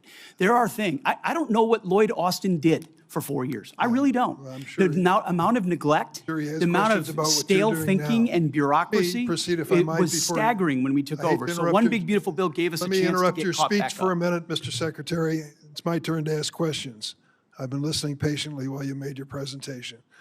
You estimated at one point that the cost of the war in Iran was $29 billion, but then added a caveat that there was a replacement of munitions, for example. Do you have a new estimate about what the war has cost us so far in the 5th month of the first year of this war in Iran? Senator, the estimate we have as of today is $37.5 billion. And is the current activity, which we've been told about, the exchange of fire back and forth in Iran, an indication that that number is going to go up in the months ahead? Some of that number captures additional O&M, mill pay, and other that would be anticipated through the fiscal year. So some of that anticipates what costs would be going out in the future as well. So the new number you've given me is what? $37.5 billion. Senator. And that represents the cost of the war through what period of time? Through now for certain aspects of it, but also mill pay, O&M, other anticipated costs through September 30th, Senator. General Caine, let me ask you a question. I joined a group of senators, some are here, Senator Rounds, Senator Coons, Senator Shaheen, and met with President Zelensky in Turkey during the NATO summit. He was very explicit in terms of what he needed to win. He feels the momentum in Ukraine is moving to his side, and that he is putting a foot forward instead of back. Is that your feeling? Sir, I think the pressure that Ukraine is putting on Russia is substantive at this point. Do you acknowledge his request that we help them with air defenses as a high priority? Sir, I know he's made the request. Whether or not that moves forward is always a debate at our civilian leadership, but I'm aware of that request. Are you aware of the fact that we appropriated and the president signed into law $400 billion of supplemental funding for Ukraine, including money for air defenses? I am, sir. Are you also aware the administration has informed us that that money will not be available in many aspects until the next president is in office? Sir, I'm not aware of that. My that's a understanding was that that capital had been allocated, but I'll have to defer to my civilian leadership. No, I'm sorry to tell you the pay plan tells us to be prepared to spend that money in fiscal year 29. The new president, whoever it may be, will make that decision. If you're talking about air defenses and the momentum on the side of Zelensky, what impact will it have if we cannot fund this for 3 years? Sir, I want to highlight that the incredible work that the Ukraine industrial base is doing as they scale their own capabilities. It ranges from their surface-to-air capabilities to their air-to-air capabilities. I'll note that recently we had the first air-to-air kill where a Ukrainian F-16 shot down a Russian fighter. So I think their ability to scale their layered defense has come along a long way over the past couple years with the help and assistance of many. General, thank you for your service to the country, and I'm sorry for our losses. I believe 17 servicemen have given their lives in Iran so far, and hundreds have been injured. We should acknowledge that fact. And let me also say, we're at a moment in history where we can win the war in Ukraine. That victory would be critically important for those people who have fought for more than 4 years against the odds and proven they can put Putin back on his heels. but instead of finding the money that they need now for air defenses, we're putting more money into this exchange with Iran, a war of choice which we never should have entered. Thank you, General.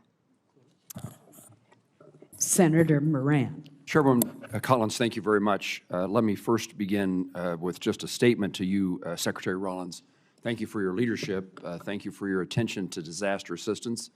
Hugely significant and important in many states represented here, but across the country. And it is as challenging circumstances as I've seen farmers in my time and representing them in the United States Congress. And I appreciate my colleague, Senator Rounds, for making that case today. I appreciate the efforts by Senator Bozeman, the chairman of the Ag Committee, and Senator Rounds and his Vice Chairman Shaheen for their efforts here on this committee for that effort. Secretary Hegseth, let me ask you about your recent visit to the 101st Airborne Division. You saw the MV-75 Cheyenne. You saw it firsthand and heard from soldiers, as I understand it, about the next generation capabilities, how they will transform the way we fight. The Cheyenne has broken through, and it appears to me, in the acquisition bureaucracy to deliver a capability for our warfighting much faster than it otherwise would have happened. As you look across acquisition, I mean, we're here talking about appropriations, but the ultimate success we'll have in defending our country is putting that money to work as quickly as possible. So as you look at acquisition, what would you tell me we learned from the Cheyenne? Is it a model how the department can, it intends to field the next generation of capacity going forward? What does the program need from this committee to meet both the schedule and the necessity of its capabilities? Senator, I appreciate the question. I think it's one of the untold stories of our department is how we've tried to revolutionize the speed and scale of new acquisitions and procurement. Some of it through munitions and ensuring that companies pay for building their own factories and their own assembly lines so that we're saving billions and billions as taxpayers while companies invest. And when you invest in something with your own money, you want to see it succeed ahead of schedule and on time. Also opening the aperture so it's not just the prime contractors that are competing, but new entrants who make high-cost and low-cost capabilities. I think in particular on the Cheyenne and the Black Hawk and the replacement, the gap that some have identified could exist based on the hesitation on speed and replacement exists because of an austerity mindset, again, that goes back to the Biden administration of divest to invest. And so you end up divesting in certain systems like the Black Hawk before the next one is online, creating gaps for actual operators. And what we're funding in this supplemental and across this budget is the ability to do both. Make sure the systems we rely on the battlefield right now are delivered, and that newer entrants that we're going to need for long-range fight to deliver to be more survivable in contested environments, which you're talking about. When I had a chance to see it, the soldiers were proud to be in it because they felt like it would give them greater advantage in the future. We need to accelerate the timelines of those and deliver them even more quickly. And when you allow new entrants with all the right incentives, those things happen, and it's happening in that program. Will that take place, I think you may have just said this, but will take place in this circumstance of the Cheyenne? I believe in this administration, because of the policies of this administration, it is likely to do so. Just like the B-21, just like the F-47, just like so many other of our exquisite munitions that otherwise would have taken years and years to even get into development, we're moving those things left by, in some cases, years, so that we get them in the hands of warfighters who would need them right now and not held up in bureaucracy in this town. Thank you, sir. Let me turn to you, General Caine. The department is requesting a significant supplemental to address the ongoing operational demands. Our adversaries are watching how we resource this moment. Beijing, Moscow, Tehran are all increasingly coordinating their activities and intelligence. In your judgment, do you believe our adversaries view this moment as an opportunity to exploit U.S. commitments elsewhere? And how does this supplemental ensure our deterrence posture and our commitments to allies remain credible in every theater all at once? Well, sir, thanks for the question. In my job, it's to look across the globe and look at the range of trade-offs out there. We are the strongest military in the world. Our adversaries still fear America's ability to project power at the time and place of our choosing. There is no doubt that they are aligning, as I've said before.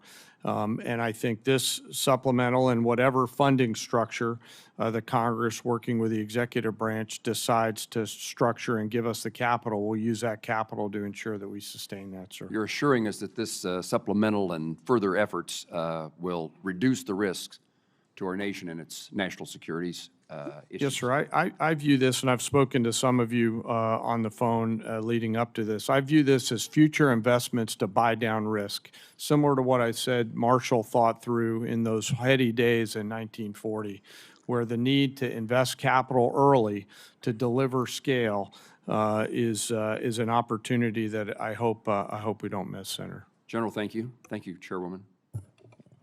Senator Reed. Thank you, Madam Chairman. Secretary Rollins, I just want to reiterate a point that Senator Padilla made. We have $10 billion in this request for Midwestern farmers who are suffering because of the interruption of fuel and fertilizers because of the President Trump's war, unauthorized war. Yet, many states, blue states particularly, have submitted requests. Rhode Island has one. February, we had the worst snowstorm in our recent history, and we've been denied by the president. In fact, if you look at the numbers, 20% of blue states seem to get approved and about 80% of red states. I'm making a point, not asking a question. This is unfair. Thank you. Secretary Hegseth, on February 28th, when you initiated this war without authorization from Congress, the Straits of Hormuz was open and providing vital fuel supplies for the whole world. Now they're closed effectively, impacting globally the price of oil and the economies of the whole world. But the Department of Defense has been planning for potential operations against Iran for many, many years. And one of their obvious assumptions was that the Strait of Hormuz could be closed. Were you unaware of that? Senator, you are correct. Nobody plans more and looks at more contingencies than our department. And so, of course, undertaking a historic effort like this, of this scope and scale, of course, the Strait of Hormuz was front and center in every single aspect of that. Hence why one of our key objectives to begin with was to sink the entirety of Iran's Navy, which its conventional Navy was sunk. Now, you can't get rid of every single fast boat and every single machine gun and a fast boat or every single coastal cruise missile. So we acknowledge that if the state decided to become a terror state shooting at commercial shipping, that would be an ongoing and contested part of the battle, to include their willingness to mine international water. So one side weaponized the strait, and we've been fighting back the entire time. Completely aware that the Strait of Hormuz could be closed, and obviously sinking their ships has not affected their ability to effectively close the straits. We had U.S. boats that surrendered to Iranian ships under the Biden administration. So their Navy was effective in expeditionary ways in the past. We're talking about a war you started, not a situation in which oil was flowing freely. There was no conflict. We weren't losing personnel as a result of Iranian actions. So your fallback to the Biden administration is just a very, very obvious excuse for what I think is probably, as you described so often, gross negligence. You did not fully inform the president that you would be in a situation where the Strait of Hormuz could be effectively closed, oil prices could surge, and effectively the Iranians could maintain their ability to strike back as they are right now. They just killed some of our servicemen last weekend. This battlefield and all the dynamics of it, of which the chairman and I are responsible for ensuring the president understands every branch and sequel of what could happen, and we did. So the fact that those contingencies all were part of the possibility, and we understood that, is all the more reason why President Trump deserves the kind of praise he should get for undertaking this effort, having the courage to ensure that crazy Islamists can't have a nuclear weapon to hold us at issue. And he's been willing to stay committed to that regardless of the challenges. Excuse me. So he should be praised. He should be praised for starting a war without authority, creating a situation in which the world economy is suffering tremendously. We have to have extra money for our farmers, and we have no outcome, at least no realistic outcome in sight yet. Let me switch to General Caine. General Caine, these airstrikes have not yet deterred and defeated the Iranians. Do you think airstrikes alone will do that? So I think academically, as you look across the totality of history, air power's got limits, and we always have to be mindful of those. I think where America's area of exclusivity is when we bring the totality of the diplomatic, informational, economic, and pair that with the military, and there's a lot of that work going on, Well, sir. the military, the next step would be escalation by ground combat. Do you anticipate that escalation? Sir, I think it'd be unhelpful for me to opine on hypotheticals. What I can tell you is we always develop an unbelievable amount of options and the associated risks, and then my main job is to always ensure that leaders understand those options and the risks. Now, if you employ ground troops to seize objectives, which I would assume would be the first stage, are you prepared for an extended guerrilla war, which would likely happen in that area? Sir, with all due respect, I think it'd be unhelpful for me to opine on hypothetical situations on whatever decisions the president may or may not take in the future. Have you advised the president that a ground combat would be very expensive in the lives of our soldiers, sailors, Marines, airmen, and also could probably lead to an extended unconventional war in that area? I don't see the Iranians sort of throwing their hands up saying, you know, welcome to Iran. Senator, I always advise the president on a range of military options and all of the risks that are contained within that, but I have to keep my military advice to the president private, sir. But, well, thank you. Thank you, sir. Senator Hoeven. Thank you, Madam Chair. Secretary Rollins, I want to thank President Trump, and I want to thank you for including farm bridge assistance in this supplemental request. I know I've worked very hard to get it included. I know you have worked very hard to get it included, and I want to thank you and your whole department for your work on it and for this vital support of our farmers and ranchers. What I want to ask you about, though, is actually crop insurance. The number one risk management tool that our farmers have is crop insurance. And the buy-up option is critically important. It covers 67 million acres, 67 million acres of farmland in this country. It was decommissioned, and we need to get it reinstated. Again, you and I both worked very hard on this. Please update me on where we are in terms of getting that buy-up option for crop insurance reinstated. We are 100% supportive of that and are moving forward to execute that buy-up option. Thank you for your leadership on that, Senator. Thank you for your support. Also, Assistant Secretary Fortas for his support. It's very impactful, very important, and will make a big difference for our farmers right now. So thank you for that. Thank you. Secretary Hegseth, are Russia and China helping Iran? And if so, how? Well, Senator, as the chairman alluded to, there's definitely adversary alignment, attempts to do so, and there are many ways that we deter that, some of which are, and the depth and extent of it ought to remain classified, and it should, but there are ways in which both of those countries are limiting at different levels, enabling some of the things Iran is doing, yes. General Caine, would you like to add? Sir, I'd rather not opine on the specifics because that would divulge what we know, and I never want the adversary to know what I know. I just want to know it. And hopefully we'll get a chance to do that in the SCIF. Yes, sir. Happy to do that in the SCIF, sir. This relates both to the funding, but also, again, to how we achieve our objectives with Iran. Starting with you, Secretary, can we get to the point, and we're seeing continued, I think, improvement and progress on this, but essentially where we can work, and hopefully our allies they need to step in there with us, but where we get to the point where we can operate in the Strait of Hormuz, but keep Iran blockaded.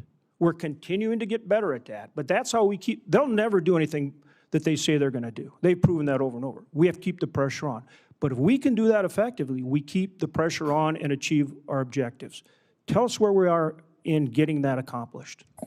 Senator, I think that's a really good point. That's effectively what we did to create the pressure that led to the circumstances of the MOU, which was we're running a route where ships, and we did it covertly in cooperation with Gulf countries and others who were willing to take some of the risk with our protection, and then maintain the blockade. So effectively, oil's coming in and out, oil prices are coming down, but our blockade is staying and the pressure is mounting on Iran. That's something we have done and can continue to do. We moved into an MOU where Iran said we won't shoot at shipping. And then the IRGC turned around and decided to start shooting at commercial shipping again, at which point the president, I mean, as he should, cannot tolerate that. And so we respond, as he said 10 times, you shoot at ships, we're going to shoot at you overwhelmingly, which we have been doing now for, I believe it's a 10th consecutive evening. So consequences come with the willingness to shoot at commercial shipping. Our blockade has been reimposed and is effectively impenetrable. We got seized a ship inside the Arabian Gulf as well. So there's a lot of different angles to it, a lot of levers we can pull, and ultimately a lot of the strikes that Admiral Cooper and CENTCOM have been undertaking are taking Iran's ability to see and sense away in the Strait of Hormuz, which has tactical benefits for us. And that's what this funding is about. This funding is about making sure that we and our allies can operate in the Strait of Hormuz, which helps bring down energy prices for every single American consumer, and that we force Iran to meet our objectives. Isn't that what this package is all about? This is a peace through strength package. Right on. That's what 1.5 trillion has always been about, a generational investment at as the chairman alluded to, a step change moment. We need to be able to do it at speed, at scale, with autonomy, with AI, with exquisite high cost and low cost, to be ahead and stay ahead so that you're not just able to do what we need to do in the Strait of Hormuz, but deter adversaries like Russia and China from getting involved in future contingencies. And just General Caine, for any follow-up that you would like on that issue. Sir, I wouldn't have anything to add. Okay. Again, thank you, and thank you to all of our men and women in uniform. We appreciate them so much. Senator Shaheen. Thank you, Madam Chair. Secretary Hegseth, since you last testified before this committee, we finally received the spend plan for the $400 million FY26 appropriation for Ukraine security assistance. This funding was passed back in January, and now there are only 3 months left in this fiscal year.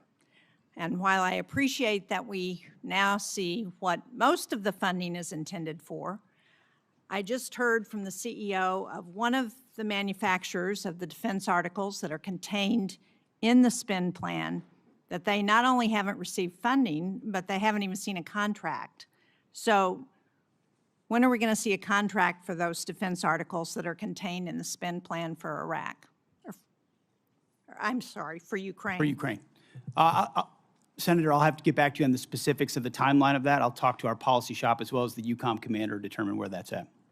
Well, you've told this committee that you've barely spent half of the $150 billion in reconciliation funding. And if you still have $75 billion available, why are you asking the American people to absorb the cost of a war they don't support, instead of asking for transfer authority for unspent reconciliation funding, especially if you can't even get $400 million in Ukraine funding out the door?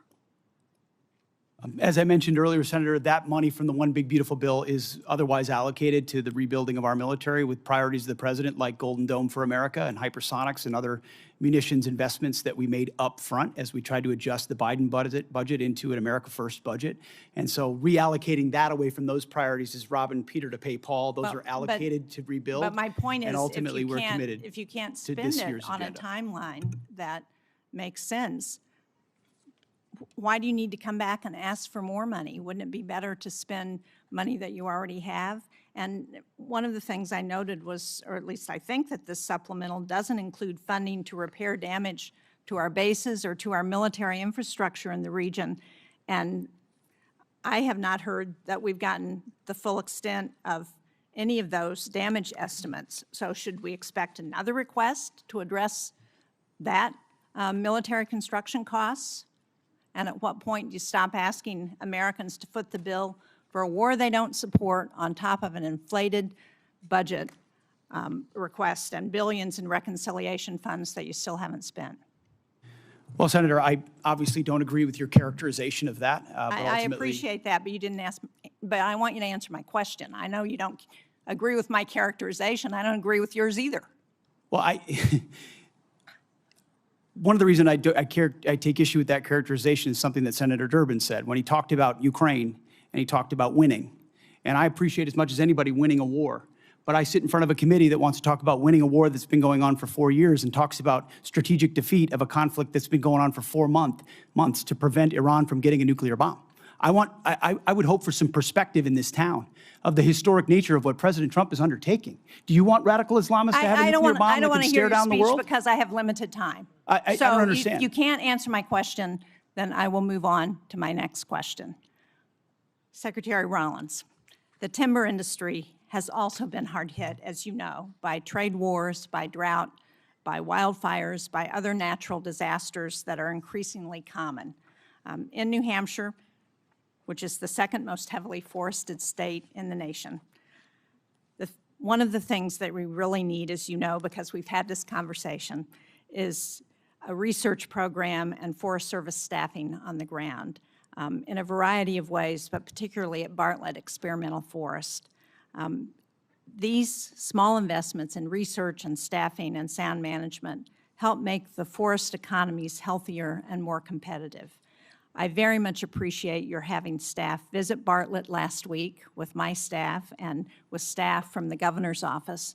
But can you commit to restoring staffing at Bartlett and to keeping the facilities there open now that you've seen the critical nature of that research? Why don't I follow up with you? I have not gotten a report from their visit, so I would like to do that first. But obviously, you and I have been in a continuing conversation about that. The good news, there's no doubt our timber industry is in distress and has been for a long time. The fact that we import 90% or something from other countries of our lumber needs is crazy. We're changing that. But the good news, we had more board feet sold last year than any time in 30 years. This year, we're going to exceed that target again. So we're making the right moves on this, but there's no doubt that research is important to that, as we've discussed. And I'll follow up with our team, and then we'll reconnect. Thank you. I appreciate that. As you pointed out, research is critical to ensuring that the timber economy continues to be successful. Thank you, Madam Chair. Senator Kennedy.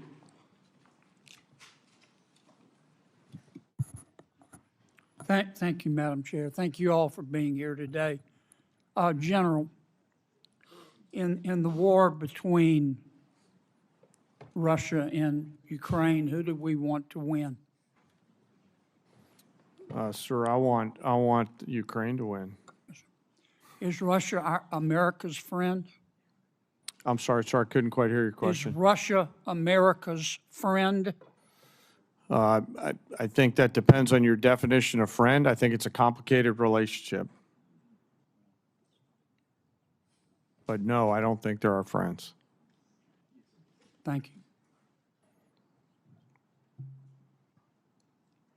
If we could cut off Russia's cash flow,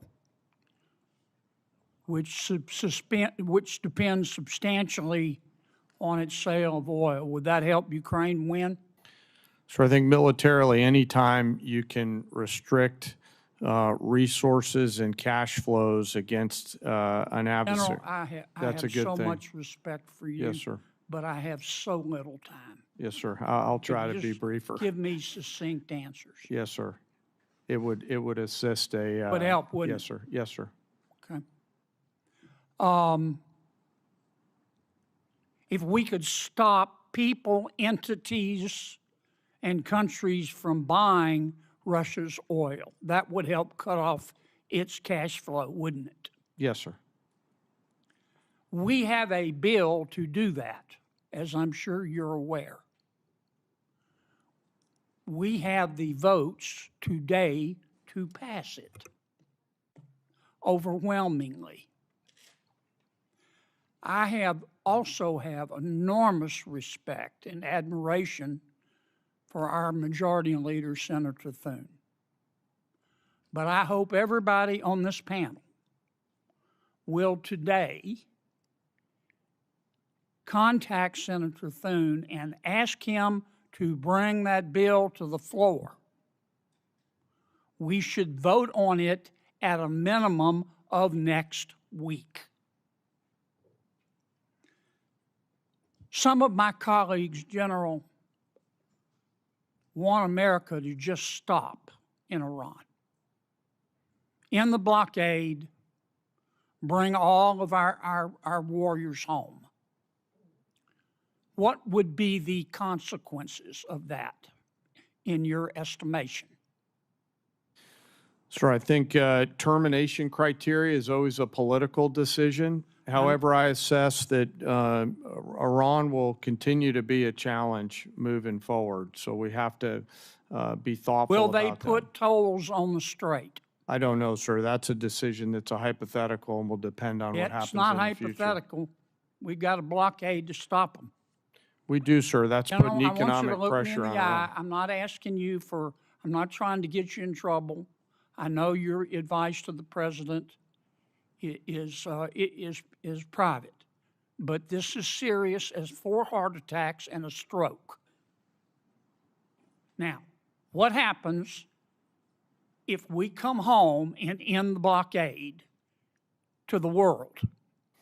Sir, Iran has the potential to continue to be a threat, and we will need to prepare military Will they options to toll do the that. strait? Sir, that's a hypothetical question, and I don't know the answer to that. Oh, it's not hypothetical. We come home. It's not going to be hypothetical. You know that, General, and I do too. And I appreciate your discretion, but we're down to it. We need some hard answers and some straight talk. What'll happen, Pete? Senator, I would agree with the chairman, but the likely outcome is they would try to impose their will on the waterways in ways that the world would not like. Call it a toll, call it a fee, call it an exchange, call it control. They would do something that they would try to hold it at issue. Yes, sir. Would they try to commence development again of a nuclear warhead? Part of the reason President Trump had to have the courage to do what he did after Midnight Hammer is that they didn't give up their ambitions even though their nuclear sites had been obliterated. So this is a regime hell-bent on nuclear ambitions, and Guys, President Trump's been willing to straight go after them. answers. We need straight answers. Do we have the ability to destroy whatever is underneath Pickaxe Mountain? Senator, a lot of our capabilities are classified, but if anybody in the world can reach anything on God's green earth, it's the United States military, the most powerful military in the world. It's all about options and trade-offs. All right. I'm going to take a little extra time because others got it, Madam Chair. I won't abuse it. Secretary, are shrimpers farmers? Absolutely, yes. There are farmers of the sea. Are oyster harvesters farmers? Yes. In this USDA, Are they yes. having to compete with other countries who grow oysters and shrimp in a ditch and shoot them full of antibiotics? 100% yes. And if you eat too much of that foreign shrimp and oysters, you'll grow an extra ear, won't you? I'm not sure about that, but I know it is not good. And I also know we import 90% of our Why aren't we inspecting the shrimp and the oysters from abroad? Well, it goes much larger than that. Why are we importing so much from abroad, which goes to the president's trade agenda? I'm in big trouble. Yes, you are. Guys, look, we need straight answers now. We're down to it. Senator Merkley. Thank you, Madam Chair, and Secretary Rollins. I appreciate your partnership on addressing several issues in Oregon, and I sent you information about a couple others, and you responded. Appreciate it. We'll follow up on the research service. We'll follow up on the concern about in-kind contributions serving as a match. But I particularly need your help on the fire funding. And I know you've indicated how important that is. Where we stand now is that the Senate seems hamstrung, that they're seeking to have OMB give them a number on that. Various sources say the number is probably about $5 billion. care if it's 4.5 or 5 or 5.5. The point is that folks here, senators, are asking for a number from OMB in order to go forward. And when we're looking at the fires right now in my home state's the epicenter of the highest risk in the country. So can we get your help to get that number and move this process? Yes, absolutely. It is of paramount importance, especially in the middle of fire season right now. Thank you so much. Thank you. And Chairman Caine, I think there was a sense that the President expressed at the start of the war that the U.S. military power was overwhelming and would likely produce unconditional surrender quickly by Iran. And that obviously hasn't happened. Was it your opinion as well? Did you feel like our military force could produce an unconditional surrender in quick order? Sir, I won't, with due respect, I won't share my private advice to the President. What I will assure you and the American people is I always speak truth to power and offer an accurate assessment of what my assessment is of both our readiness, the plans and activities that might be undertaken, the associated risks, and the secondary and tertiary considerations that go with those opinions or options. Thank you. So you feel like the various risks that the Iran could possibly close the strait, even despite the destruction of their navy, that the possibility of assassinating their political leaders and their military leaders could produce a strengthened hardline and weaken the reformers, that Iran would have the ability to sustain its ability to attack sites throughout the Middle East, that the initial requirements of the war could surely deplete our basically high-end standoff munitions, that this could affect our relations with our allies. All those were factors well considered in this decision to go to war. Sir, as I said, I won't opine on or share my private advice to the President. I'm not asking about your Vice President. I'm asking you, did you understand these issues, or have these become revelations as the wars unfolded? Sir, my job is to understand all of the considerations that go into the carefully considered use of military power. Let me ask you this then. Yes, sir. I understand why you don't want to respond, but these are all massive risks that seem to be poorly weighed in the beginning of this misadventure.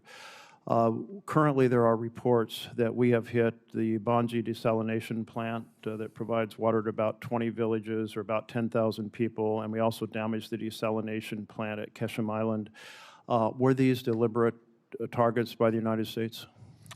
Sir, I'm not aware of those as being particular targets, nor am I aware of those reports, and I'll have to go back and get back to you on that. If you could, I'd appreciate that. You are aware that infrastructure that civilians rely on to survive is not generally considered legitimate military targets? Sir, as you know, we have a robust process which considers a target that goes through a system that looks at a variety of considerations to include what you're alluding to around both purely civilian or dual-use targets. Great. I have trust and confidence in CENTCOM that they're looking at the range of those things on a daily basis. It sounds like you are assuring us that we will, the United States, not target, even in retaliatory sense, infrastructure that is generally considered to be primarily for civilian survival. Sir, as I mentioned, we have a robust process, and we have the most professional military force It'd just in the be world nice that to have follows you the say law. yes, because this is That follows the international law. Yes, if sir, you it follows understand the the law. international law. I do, sir. I've got a Okay. lot of lawyers that help me understand it. Thank you. Yes, sir. And will you get back to us on that Yes, sir, question of of whether we course. targeted the Yes, sir. desalination plants, and Of if so, why? My time's up, but I do want to express encouragement to look at what the negotiators have put forward, or advisors, as to whether a 10-day break could facilitate returning to dialogue that might find a path forward. Senator Hyde-Smith. Thank you, Madam Chairman, and I want to thank all three of you for being here today. I am going to direct my first question to Secretary Rollins, and again, I want to commend you publicly for the outstanding job you're doing at USDA. You know, this is my world. As former Ag Commissioner, I hear from a lot of producers in Mississippi, and they are so pleased with your performance, and that is just truly genuine right there. But I'm pleased to see the administration's supplemental request as for ag producers, because before I comment on that, I just want the entire committee and administration to take note of the tremendous timber losses as well in places like Mississippi due to winter storms and the tornadoes we've had there. It is significant, and I certainly look forward to working with you with the concerns of the timber sector. Regarding this supplemental, you know, our row crop producers, as you've mentioned in your opening remarks, they are truly in a serious situation. I've talked to multi-generation farmers back home who are the best of the best that did not even plant this year because they could not make the numbers work. And producers in Mississippi and nationwide, you know, we continue to face these economic conditions. They're not going away anytime immediately or soon, but we've seen the commodity prices drop and the input costs just go through the roof. If we want the next generation to stay on the land, Congress, we're going to have to take this opportunity to provide this critical market assistance for our farmers and enact policies that build structural demands for commodities like the Buy American Cotton Act, that year-round E15, all of which would make the paths better, more favorable for these producers going forward. But I appreciate the administration's effort to this date, including the Farmer Bridge Assistance Program that was so valuable, implementation of the updated Farm Safety Net with Working Families Tax Cut Act, and now the supplemental request before Congress. But will you speak to why it's critical for Congress to act swiftly to pass this supplemental and the need for us to pass legislation that drives the demand for farmers' products?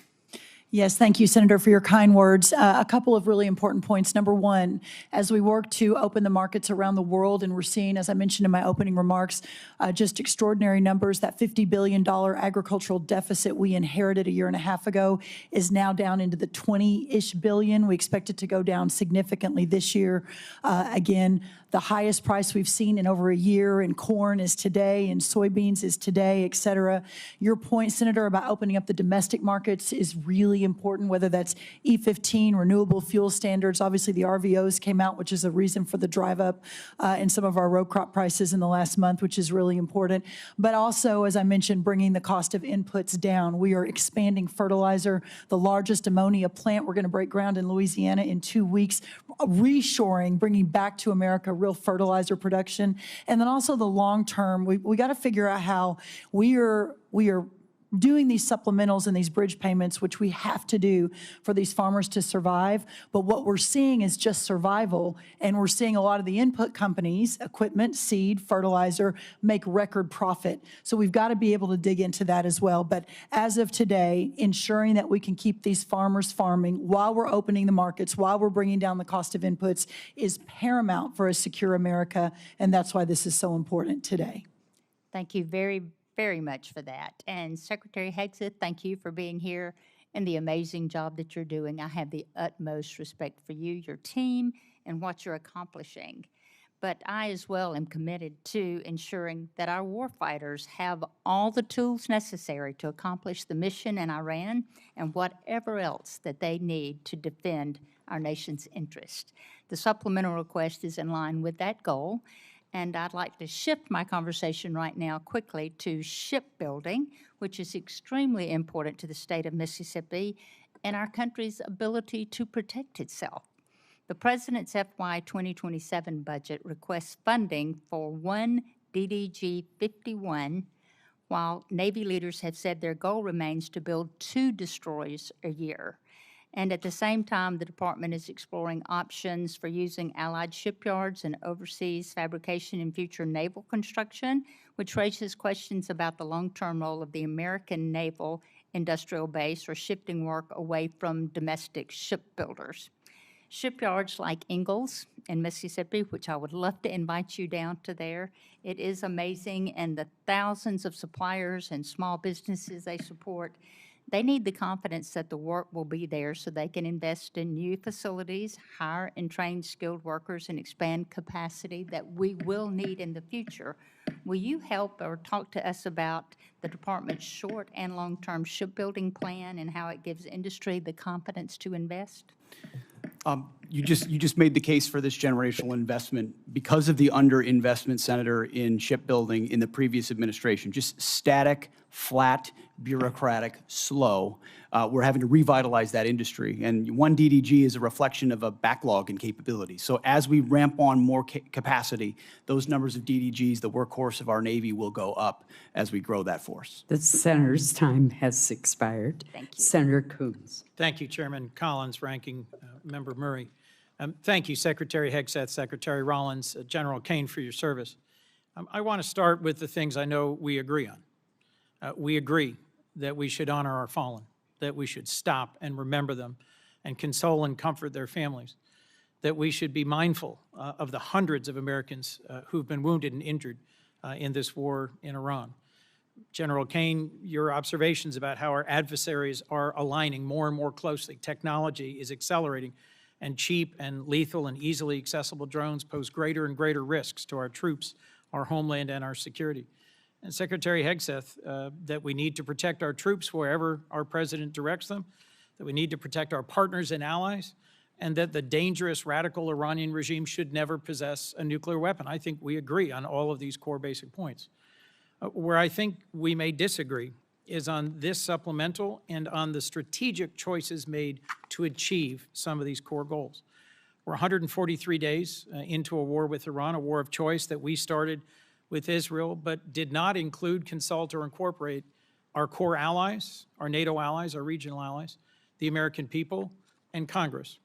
And the reason to consult and include our allies and Congress and the American people is so that when the costs and the length of a war extend beyond what we'd initially imagined, the American people and their representatives in Congress understand that sacrifice and can continue to support it. I think your first strategic mistake was to not consult the American people in Congress and make a clear case for the reasons behind this war. There have been many, lots offered, and I think our military has executed on the core missions: attack ballistic missile sites, sink the Blue Water Navy, attack their proxies, constrain their capacity. But I frankly think it was entirely foreseeable that Iran would close the Strait of Hormuz, would use cheap, lethal, widely available Shahed drones that they've led the world in manufacturing to attack our bases, our troops, our partners and allies, and impose real costs.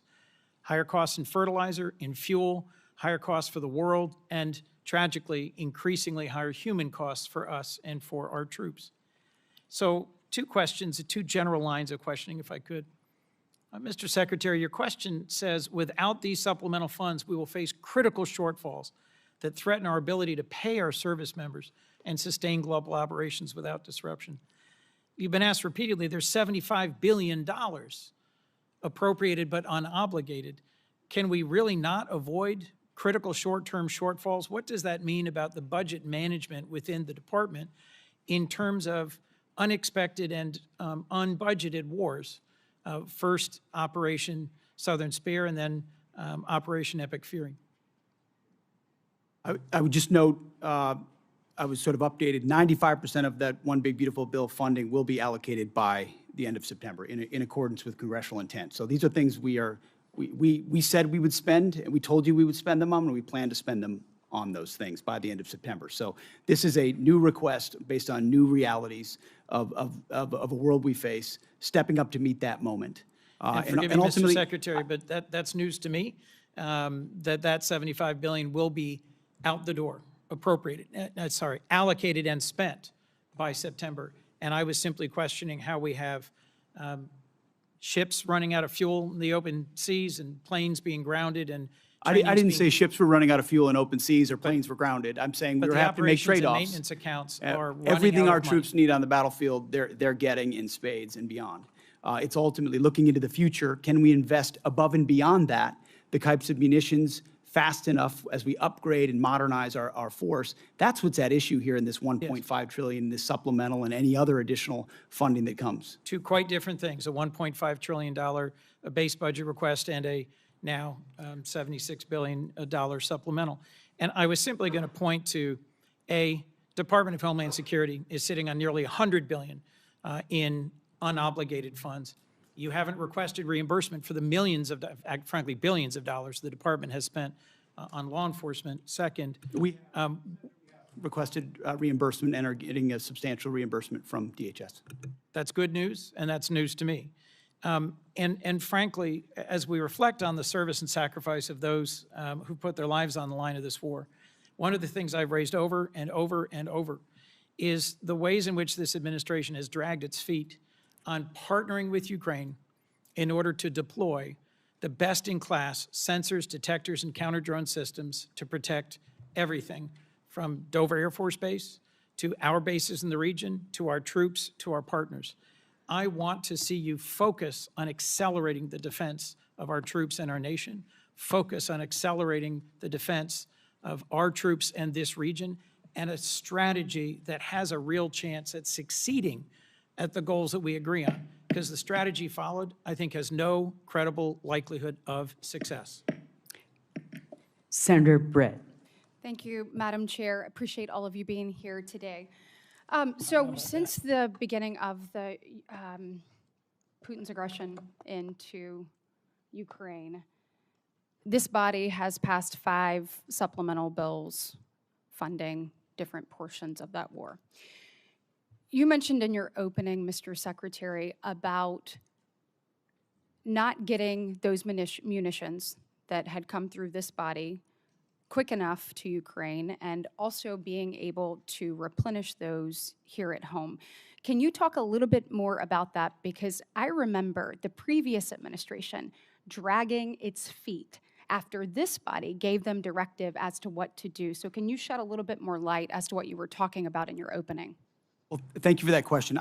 Sometimes we forget recent history, which under the Biden administration, there were 5 supplemental requests for Ukraine, which almost every member of this body voted for to send rapidly in a bipartisan fashion for something that this committee and the administration deemed to be urgent.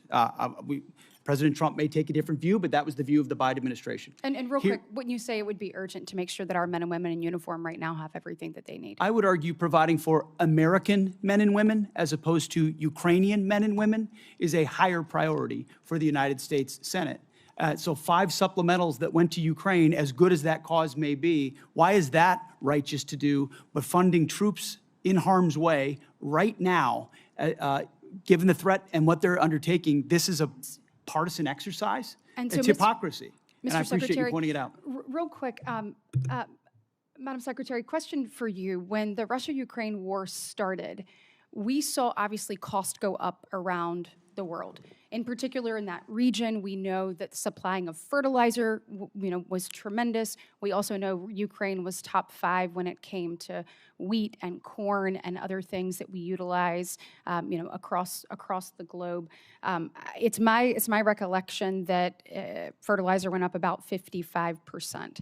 Obviously, if we were able to create stability there in the region and have peace, it would follow that then prices would likely go down over time within the agriculture world as well. Is that fair?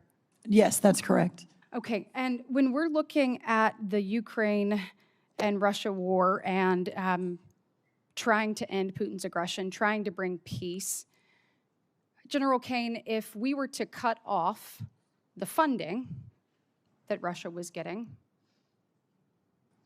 would it follow that would be a driver that could possibly lead Putin to the table? Sarah, yes, and their economy's Thank you. struggling now. Thank you.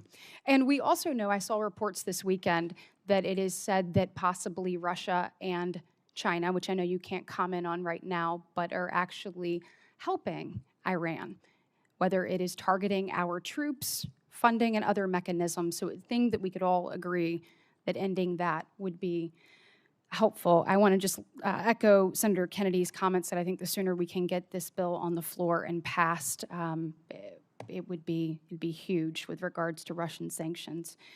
Also want to just talk briefly about the dysfunction of this body. So my question is for you, Mr. Secretary, and you, General Caine. I would have to think that our adversaries, and I believe that we need to fully fund our military, making sure that our warfighter is the best ready, trained, and equipped across the planet. I think we have an obligation and a duty to not only meet the needs of the moment, but to also look at what's to come and be preparing for that. You talked about an insurance policy. You talk about what we need to do. Now is the time to do those things. But I would have to think that the dysfunction of this body, whether it's the full shutdown, a partial shutdown, not being able to pass NDAA, not being able to pass FISA, I would have to think that our adversaries look at that, and it gives them a little bit more credence as to what they're doing abroad. Can either one of you comment on that?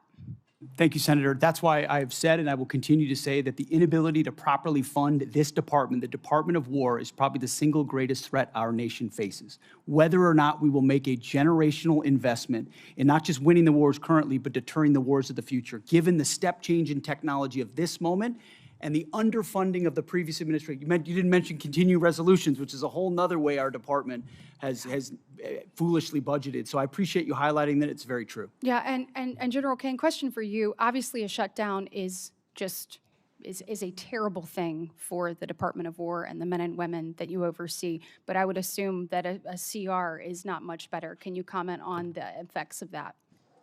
Ma'am, the department's done a lot of work to bind together founders, funders, and fighters as we look to the challenges that we face in the future, and a CR would hurt badly the effort to properly arm the joint force. I hope we can work together to do the right thing.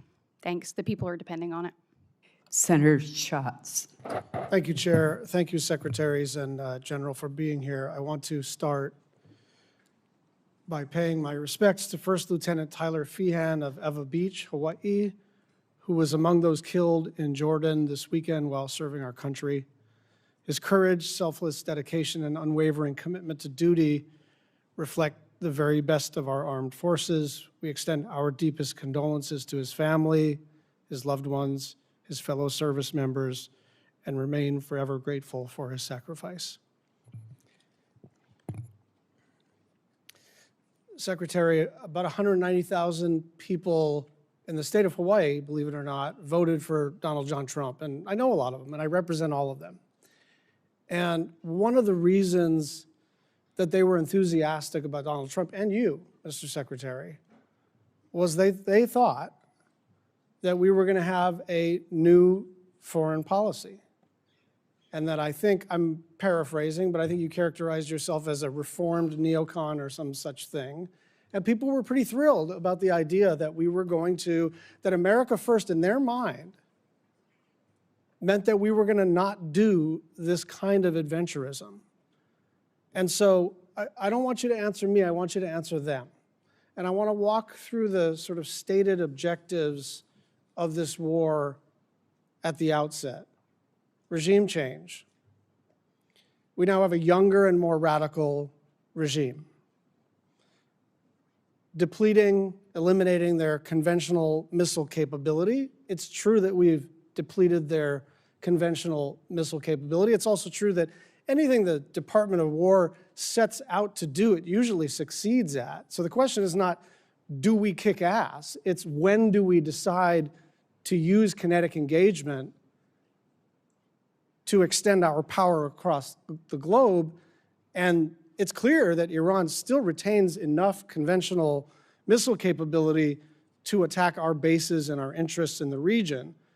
Now, it's true that the Blue Water Navy is destroyed. It's also true, and you know this, that the IRGC has something that you may not call a navy, but it's got capabilities to touch us with drones and missiles and lay mines in the Strait of Hormuz, preventing their nuclear capability. It's also true that if you bomb the crap out of a place, they're going to have less capabilities by the end of it. But it's also true that we have not eliminated their nuclear capability, and whatever duration we've set them back actually pales in comparison to the, and I'll say it, the Obama nuclear deal, which we did without having to put our people in harm's way.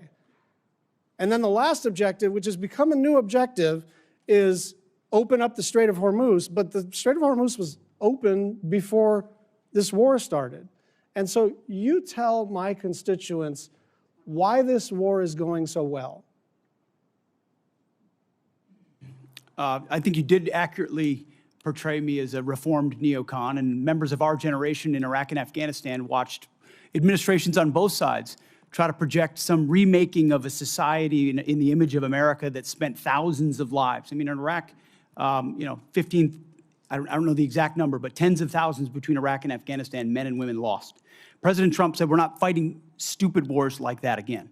And he hasn't. That's why we haven't been trying to remake Iranian society, but simply in a realist, America first way, ensure they never have a path to a nuclear bomb, full stop. And he has said as a candidate, and he said as a private citizen, Iran can never have a nuclear weapon because radical Islamists with nuclear weapon will wield it over our head in perpetuity. Secretary, so President Trump ran on fighting wars differently, and we're doing so overwhelmingly. And he was very clear as a candidate that Iran can never have a nuclear capability. Yeah, so I think he's directly on par with exactly what he said he wanted. Let me get a question back in here. I think we're understanding the limits of air power here, because we're basically at a stalemate. Someone says the Strait of Hormuz is closed, and we say, well, we got a naval blockade, and we're just going to see who blinks first. And the truth is, in order to sort of change the balance here, change the equation here, some kind of escalation would have to be considered. And if you're taking that off the table, then we are in a holding pattern. And I go back to the original 5 objectives, and none of them have been met. Some of them have changed, but none of them have been met. And with gas at now 402, with the Brent crude hit 90 today, up from 70 2 weeks ago, gas up about $1 nationwide, about $1.50 in the state of Hawaii, people want to know, why are we even doing this? Senator Fisher. Go ahead. Thank you, Madam Chair. Secretary Hegseth, I appreciated your perspective on the focus on the 4-year war in comparison to a 4-month war with a nuclear adversary. And I thought it was very well said. Thank you. If we want to support Ukraine going forward, I think the best way to do that is to dramatically increase munition production. And we need more interceptors. We have to be able to move forward. So do our allies and our friends. And let me emphasize that this supplemental does that. This is what we're talking about here today. It's one of the things that we're talking about. As a member of the Armed Services Committee, one of my priorities for over 5 years now has been on munition production. General Caine, what happens if Congress doesn't fund this $21 billion request for additional munitions? Well, ma'am, there's been a lot of work done by the department to partner with the private sector. I'll acknowledge some of the efforts that the private sector is doing to utilize their own capital to facilitate factories. If we don't, as a team, figure out how to properly fund the department, then we're not going to get the munitions, and there's going to be a lack of shared risk between the federal government and the private sector. And I think we're at a point in time in our history where we need to partner. We need to find an ability to share risk.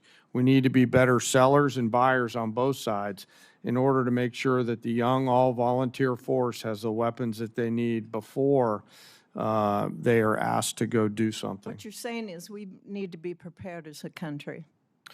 Yes, ma'am, and I hope, as I said in my opening statement, that we will find a way to make sure that we seize this moment in this time in history to ensure that we've got the right mix of munitions, high, low scale, autonomous. What's your plan B if the supplemental doesn't pass? What's Plan B? Ma'am, we will always figure things out. We will always have contingencies. We will always determine a way to create multiple simultaneous dilemmas for adversaries around the world in order to create time for us to do the work that the Congress and the department needs to do together. As you've heard me say a number of times in our posture hearings on armed services and also in classified briefings, we don't have a lot of time, do we, sir? No, ma'am. That's why I said, if not now, then when? And if not us, then who?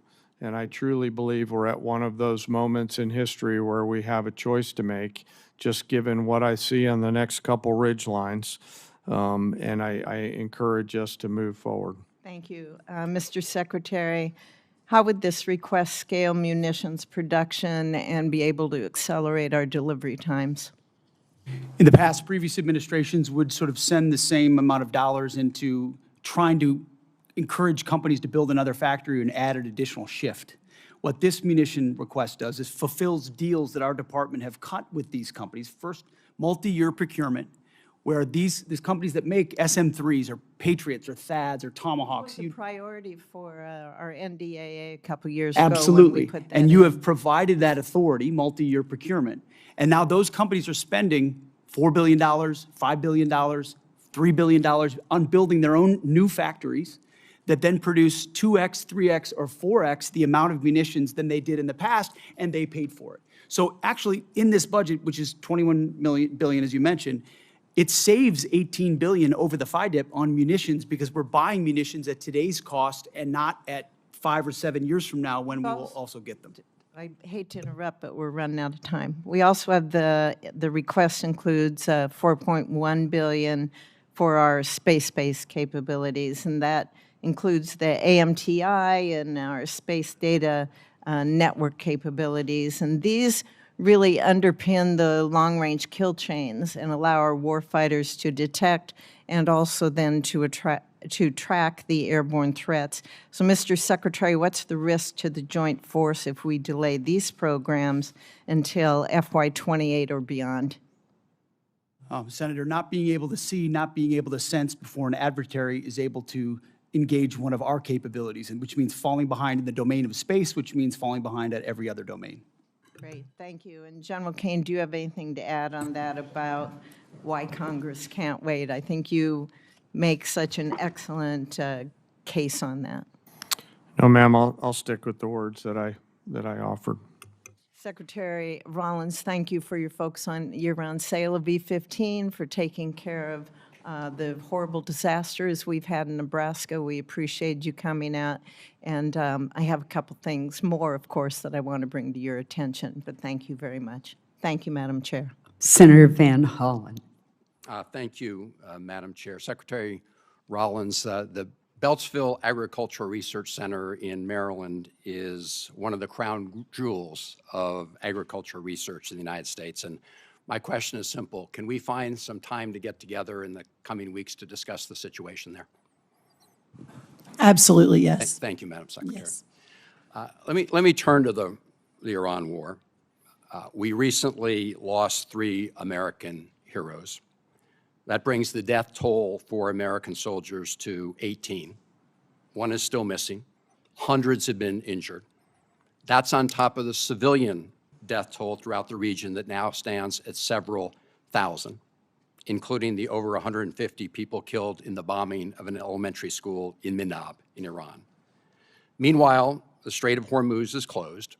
Gas prices today in the United States again spiked above $4 a gallon. And that will also continue to push up costs for groceries and other things that families buy. Secretary Hegseth, you said in your opening statement the best way to ensure peace is to prepare for war, and I agree with you about deterrence. I would also submit that the best way to ensure peace is not to start wars, because wars are a lot easier to start than they are to end. General Caine, I heard your testimony saying Iran will continue to be a challenge. And I think it's pretty clear that that is, in fact, the case. And, General, in order for you to develop a military strategy to accomplish a particular objective, you obviously need to know what those objectives are, right? Yes, sir. It all starts with what is the political objective, and from that we derive military objectives that support whatever that end state. And as you say, that is a political objective. Yes, sir. So, Mr. Secretary, you've talked a lot about winning. You've talked about winning in your testimony today. You've talked about winning throughout the Iran war, and we all like winning. But I think the American people deserve a definition of what it means to win in Iran, because this war has dragged out for a lot longer than certainly the President of the United States indicated. Indeed, the President said on March 24th, and I'm quoting, "We've won this war. This war has been won." Do you know what the President meant by that back in March? Well, Senator, I would just note that militarily, I mean, Iran has been completely overmatched and crushed from the beginning, militarily. Their capabilities are nowhere near ours. I would take issue with your characterization that we started this war. Iran started this war 47 years ago, and they've killed thousands of Americans, including our brothers on the battlefield in Iraq. Iran has been targeting us for a long time. Mr. Secretary, we didn't start it, they did. Let me just ask you this, since you said that what the President meant by his statement on March 24th, I think that we had sort of defeated Iran militarily. But that is not the entire objective of this war. I don't think there was ever a question about whether the United States, with its superior military, could destroy a lot of Iranian assets, military assets, or other assets. That was never a question. But when most people think of winning the war, they think that that means the war is going to come to an end because we've won. And the President said back in March that we'd won. So I guess my question to you is, how are we going to define winning? I hear back in March, you said about the Iranians, and I quote, "Whether they will have a ceremony in Tehran Square and surrender, that's up to them." So my question, Mr. Secretary, reopening the Strait of Hormuz is necessary in order for us to win, right? That's just a simple yes or no question. You asked me what the overarching objective is, and I would say ensuring Iran never has a nuclear weapon. That's been clear from the President from day one. That's why Midnight Hammer was undertaken, to obliterate their nuclear sites. That's why we're watching their nuclear sites. That's why that was a part of negotiations, ensuring that the next generation of Americans don't have to deal with an Iran that wields a nuclear weapon. Since that's what you're leading with, Mr. Secretary, let me just say this. You said after Midnight Hammer, and I'm quoting, "Our bombing campaign obliterated Iran's ability to create nuclear weapons," unquote.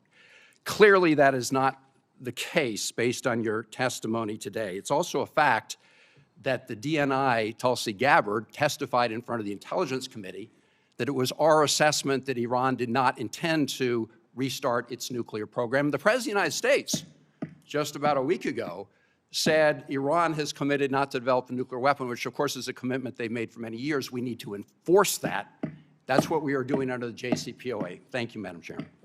Senator Rounds. Thank you, Madam Chair. I had the opportunity to serve as governor of South Dakota for 8 years.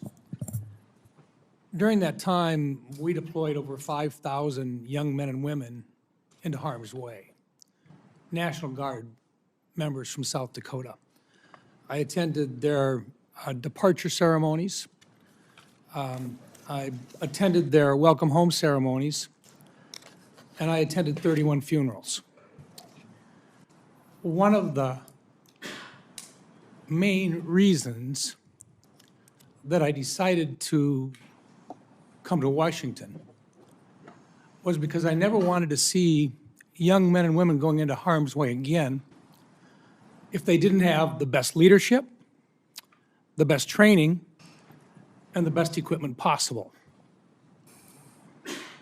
Now, this body, the Senate, with regard to the Iranian war, To date, this body has chosen not to impose war power limitations on the President, nor have we pushed for the withdrawal of forces from the theater. I think the decision to take out Iran's nuclear program and their missile production capacity was the right one. And it should have been done a long time ago. But when the President did that, we also assumed that there would be risk involved. And when you put young men and women in harm's way, you want to do everything you can to make sure that you get in, you get the job done, and you get out. I think that's what we talk about. Now today, it has been since February that we now have the Iranians that are shooting back. We haven't finished the job. I think the question that the American people have is when the difficult decision comes, because I don't think diplomacy is necessarily working, and I think most people would say we've got more issues in front of us before this is complete. For General Caine, when the time comes and the President is asking for the decisions about the options available to him to appropriately end this war favorable to the United States and to take care of this problem permanently, are you prepared to provide him with the appropriate options that he is going to have to make a decision to choose from? Sir, I always provide the President with appropriate options and risks that he can choose from. And those options that he will have to choose from will cost money. And that's our role here. Because if we don't do it right, young men and women die. Yes. My question to you, sir, is this. You've offered a supplemental request, and I recognize that it's part of a $1.5 trillion overall.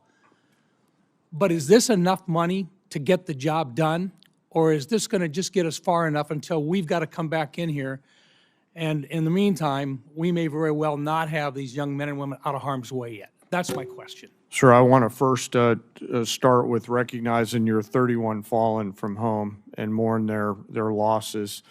We carefully consider the use of military force every single day. And the most important thing that I do is make sure that the President and the other leaders understand the risks and carefully consider the Dover test, a place you've been many times. And that is, are we willing to go to Dover, as we will tomorrow, to bring back the fallen? I can't answer the question on what it will cost because the enemy has a vote.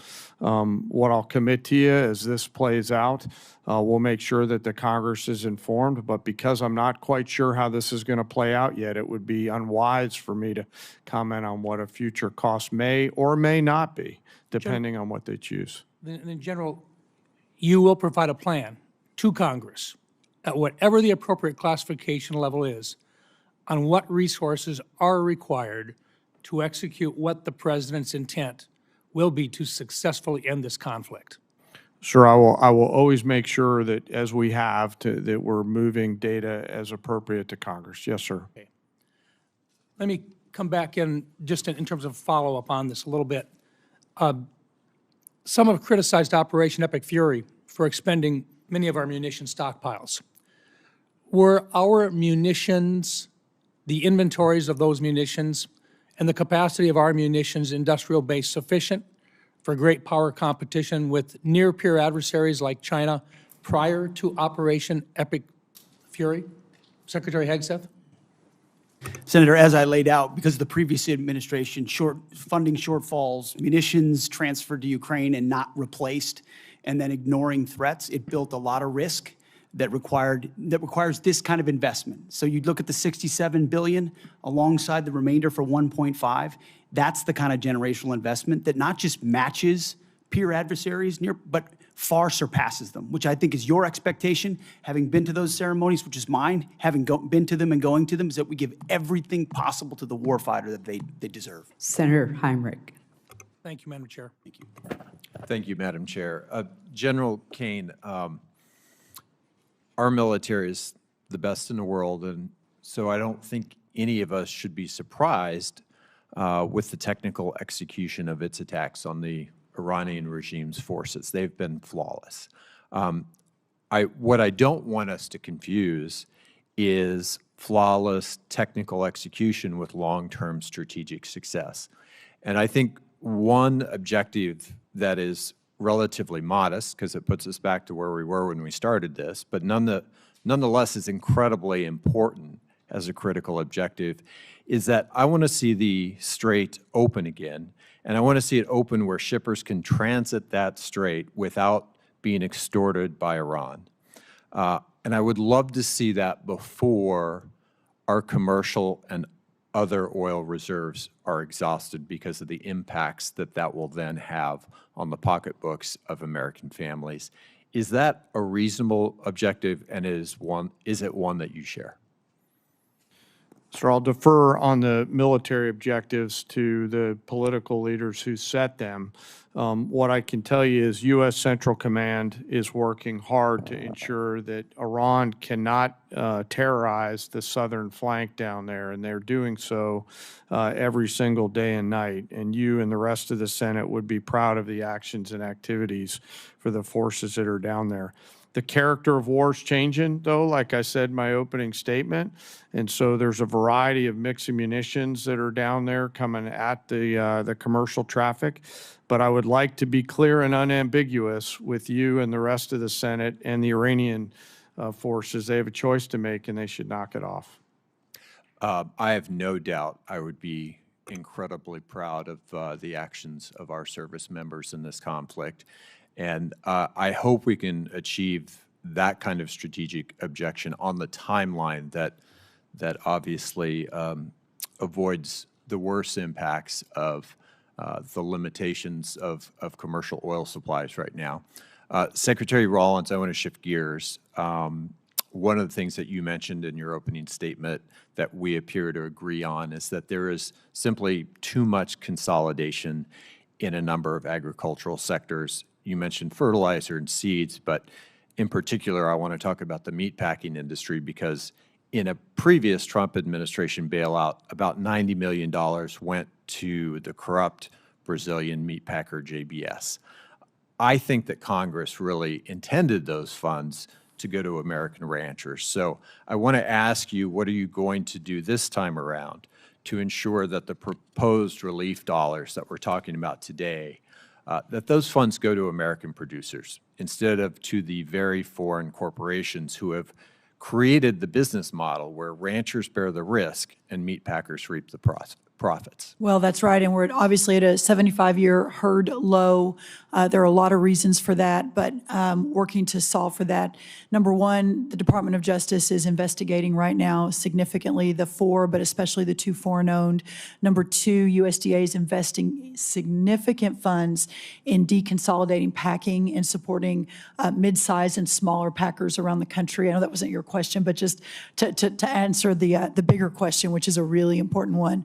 But from my perspective, what the Trump USDA 2.0 has been hyper-focused on small and mid-sized farmers and ranchers. We have worked really hard on the $40 billion that has already moved through to make sure that that goes to where it is intended, which is not multinational foreign agricultural corporations. I very much support the efforts of the Department of Justice. I think there is a very important antitrust case to be made here. At the same time, I've watched as your department has rescinded 3 important rules that were put in place to protect farmers and ranchers from unfair practices by the large meat packers. Those rules were supported by the American Farm Bureau and the National Farmers Union. Explain that discrepancy to me. Which rules? I'm not tracking. The inclusive competition and market integrity rule, the transparency in poultry grower contracting and tournaments rule, and the poultry grower payment systems and capital improvement systems rules. The packers and stockyards, I think is what you're talking about. So we are executing an additional review on that. I think that the point is very well made, that sometimes that inures to the benefit of the larger corporations. As I have begun to make a larger case and a more vigorous case in the importance of deconsolidation, we'll be taking a second look at that. And I would love your input. And I would very much support deconsolidation. Thank you. Senator Hegseth. Thank you, Chair Collins. Thank you all for being here today. In my brief time in the Senate, I've learned that we're really good at embracing our oversight role, but oftentimes there are many people who don't want to do their jobs in terms of funding the government on time and actually doing the work that we're supposed to do as appropriators. And I'm not for blank checks. I believe everybody should be accountable, but I also believe we should do our job. And now we have a supplemental funding request that we're discussing today. We're waiting on getting an NDAA done.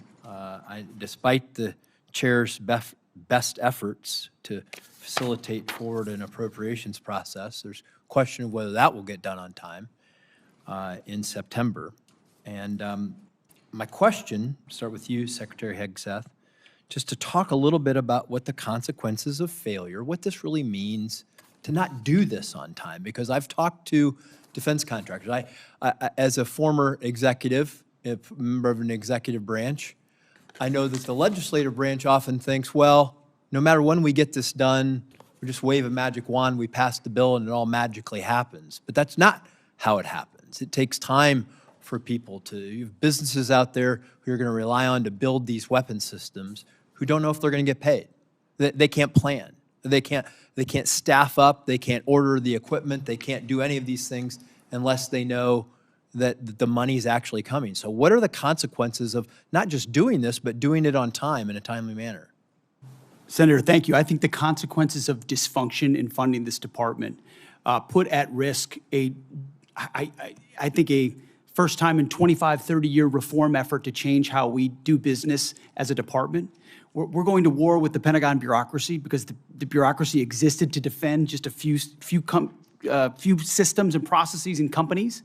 We need all of American industry coming into our department. And if you talk to industry, they've never seen anything like what our deputy secretary and our department are doing right now to run fast at speed. But it counts on this body and others funding this department in a way that can fulfill the deals that we're cutting that saves the taxpayer tens of billions of dollars and gets weapons to warfighters years and years faster than we ever have in the past.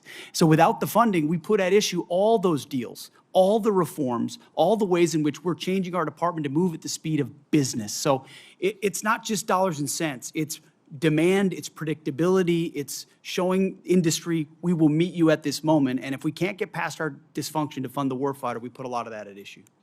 General Caine, same question from a military point of view, not knowing if, when the funding's going to come, and us not doing our job on time, what are the consequences to the warfighter? Sure, I'll just add to the Secretary's comments, you know, it'll manifest itself in a range of ways, readiness, capability, munitions, training, cyber, unmanned autonomy. This is why I'm really asking for the Congress's help here, for us to look forward at the next couple ridge lines and to be thoughtful about the moves that we make here. And I understand the environment that we're operating in right now. But whatever structure the legislature and the executive branch determine, we need predictable capital, my investor hat on from my previous life, so that we can go out and procure the capabilities that we need before we need them. And those things are changing. You know, the advancement of small drones and things like that, we're going to have to make sure that we stay very close with the Congress so that as technology develops at a speed that we haven't seen before, that we're staying very close and partnering with the Congress to enable us to adaptively use that capital with the appropriators' buy-in so that we're arming the force properly.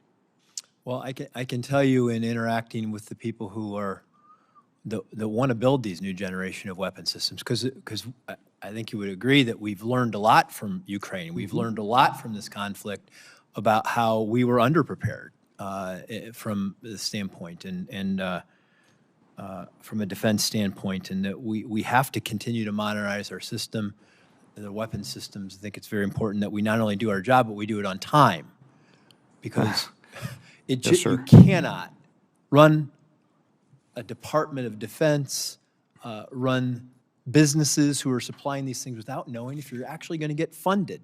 Because the whole supply chain, the workforce, everything gets held up when we don't get our jobs done on time. Yes, sir. I used to work in the private sector for a company that was headquartered in Piqua, Ohio. And those leaders told me your entire job, Dan Caine, is to deliver quality parts, or in this case, weapons, on time with shorter lead times and lower costs. And part of why I'm so passionate about this is because I see how this capital, if the Congress chooses to give it to us, will manifest itself in real combat capability, lethality, and survivability for our joint force. Thank you, and thank you, Secretary Rollins, for coming to Ohio meeting with all of our ag leaders. It was great. Thank you, Madam Chair. Senator Gillibrand. Thank you, Madam Chairwoman. Secretary Hegseth, you're requesting billions of dollars in supplemental funding for a war that you said would last for weeks, and that the president has no plan or ability to end. At the same time, this still unauthorized and extremely unpopular war has caused gas, diesel, fertilizer, and other essentials that New Yorkers and our farmers need across the country, and has become much more expensive. So how do I go back to New York, and what would you say to them who are seeing their health care bills rise because massive cuts to Medicaid? They've seen their grocery and gas bills rise, and this unpopular and unauthorized war abroad is a higher priority to this administration than their ability to feed their families and provide health care to their loved ones who are sick. Well, Senator, you're talking about political trade-offs, and our job is to deliver for the United States military and the President of the United States. And we look at the cost of a nuclear Iran, and we want to prevent that for future generations. And that requires funding and supplementals and this budget and next generation capabilities. And that's why we're here today, to request some of that to ensure we can ensure that Iran never gets a nuclear weapon. So you're essentially saying, you're asking for literally $1.5 trillion for a war that President Trump said he already won. You're asking for $1.5 trillion, unlimited money for bombs, but insufficient money in for the American people, for their health care, their food, their housing, and our farmers, Secretary Rollins, who we have cut SNAP program. We are not funding the losses from emergencies that have happened in blue states, particularly when we had frost. That's not true. False, you're not funding it. But back to you, Secretary Hegseth. And I would like to respond to the fertilizer and the gas. Have your chance, Secretary Hegseth. There's no reason to be rude. You are asking for unlimited money for bombs when people can't feed their families. And I don't know how this administration intends to defend those decisions to the American people. Not unlimited bombs, Senator. I'm asking for the right bombs at the right time to ensure we can deter our adversaries into the future. And that's why this is a generational investment. And it was the previous administration that didn't fund this department. The reason why they are so upset with you and this administration is because the words you have used in the past don't add up. About Iran specifically, you said that we had obliterated, quote unquote, Iran's ability to create nuclear weapons. The president made the same claim. Yet 8 months later, in February of 2026, the president launched an active war claiming Iran was within 2 weeks of having a weapon. So when you say two very different things, the American people don't know who to believe or what to believe. They just know they can't afford their health care, they can't afford their food, they can't afford housing, and our farmers are continuing to suffer. So, which is true? Was it obliterated or wasn't it? What's the status? The nuclear sites under Midnight Hammer were obliterated, but Iranians foolishly continued to attempt to pursue nuclear capabilities, which is why we destroyed their defense industrial base and so many of the other capabilities to ensure they can't get to a nuclear weapon. See, we're staying laser focused on the objective, and you're trying to make campaign commercials. No, we're not. And that's fine. So listen to this. You also say that you made the missile program, quote, destroyed and made combat ineffective, quote, Iran's entire ballistic missile production capacity, every company that builds every component of those missiles has been functionally defeated and destroyed, and that the missile program, existing stockpiles were depleted and decimated, almost completely ineffective. So why are there missiles left to hit Jordan and result in the loss of life of our brave men and women? As we stated from the beginning, the Iranian defense industrial base is effectively gone. But they do have underground facilities because they're the world's leading state sponsor of terrorism, and they've spent 47 years trying to hide their missiles under mountains, just like their nuclear capabilities, because they would like to get a nuclear weapon to wield it against us. Of the war to believe, because it's either over or it's not over. It's within 2 weeks or it's not 2 weeks. We have no missiles or we have missiles. And that consternation is why so many New Yorkers are perplexed, stressed out, and find this war to be incredibly unpopular because they don't understand the choices that the president's making. They don't agree with those choices. Secretary Rollins, so you have cut over 160,000 New Yorkers have been kicked off SNAP. What do you have against hardworking New Yorkers, children who need SNAP, and seniors who need SNAP? Well, first of all, diesel is down under Biden versus today, 581 versus 480. Gas is down from Biden today from 484 to 386 today. Fertilizer is down 56% from Biden highs. Prices so this are narrative higher than when you took using, office. Well, all of those prices are higher than when you took office. So you are not that making is life not better true. for That New York is not farmers. true, Senator. And let me tell you what New York is stressed out about is the fact that your state is taking prime farmland and turning it into solar farms. That is absolutely inexcusable. The For New York you farmers, to you will see I have visited that the New York smart farmers farms do two both. times. Do Two both. times in Senator's upstate New time York. has expired. Senator Bozeman. Thank you, Madam Chair, very much. And thank all of you all for your service to our country and our national security. And I think it's easy for the public to understand how you, Mr. Hegseth, are, your contribution in the position you're in general, Caine, the position you're in, but some don't understand the position that our Secretary of Agriculture's in. I gave a presentation a couple of years ago when Senator Rubio was over here in the middle of it. I was talking about agriculture. He punched me and said, John, always tell them that food security is national security. Now Senator Cotton, who's head of the Intelligence Committee now, is taking his place. He's doing the same thing. So again, what we're talking about today is very, very important to our country. Right now, we're in a generational crisis. Our banks, our economists tell us that if we don't start doing things differently, and the good news is the administration is doing things differently, we're going to lose 25% of our farmers in the next 2 or 3 years. I visit almost daily with farmers about the difficult farm economy, wildfires, flooding, all the things we've talked about today. My only concern is that the supplemental is very much appreciated. After hearing the testimony today and the concerns, we might need to look at bumping that up a little bit. But again, we'll discuss that later. The supplemental, though, the supplemental assistance is important in keeping our farmers going, but it's not the answer.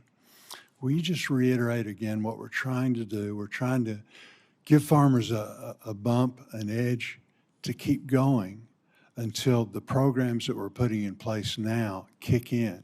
You mentioned fertilizer, you mentioned E15, you mentioned value-adding our products, both overseas, finding new markets. Can you talk a little bit about that, the importance of not only the supplemental, but again, what we're doing in conjunction with that so we won't have supplementals in the future? That's exactly right. The effort to bring the cost of inputs down is real. Fertilizer, seed, labor, interest rates, et cetera, number one. And if we can just get inputs back down to where they were in Trump 1, we're going to have a remarkable recovery in farm country. But then you add that to the 19 new trade deals, more coming online every day, the record-breaking exports that we're going to see in a lot of our row crops, but also in dairy and tree nuts and others. That's going to be a game changer. Then you look at expanding the domestic market, as you talk about, whether E15, obviously all of the biofuels. We've already seen corn and wheat hit record highs, or the highest number for the year, after announcing the new renewable fuel standard. So we're seeing some pretty incredible movement in the right direction. Then you marry that to all of your work under the Working Families Tax Cut Act, the new reference prices that under the last administration couldn't get a farm bill. You all did that with the president's leadership. The first time we're going to increase reference prices in more than a decade, combined with a $250 billion investment in rural America, the largest investment in rural America in American history. This Congress did that with the White House's leadership. All of that together is going to change the trajectory for the long term of farming and ranching in America. But to get to that point, that's why this supplemental is so very, very important.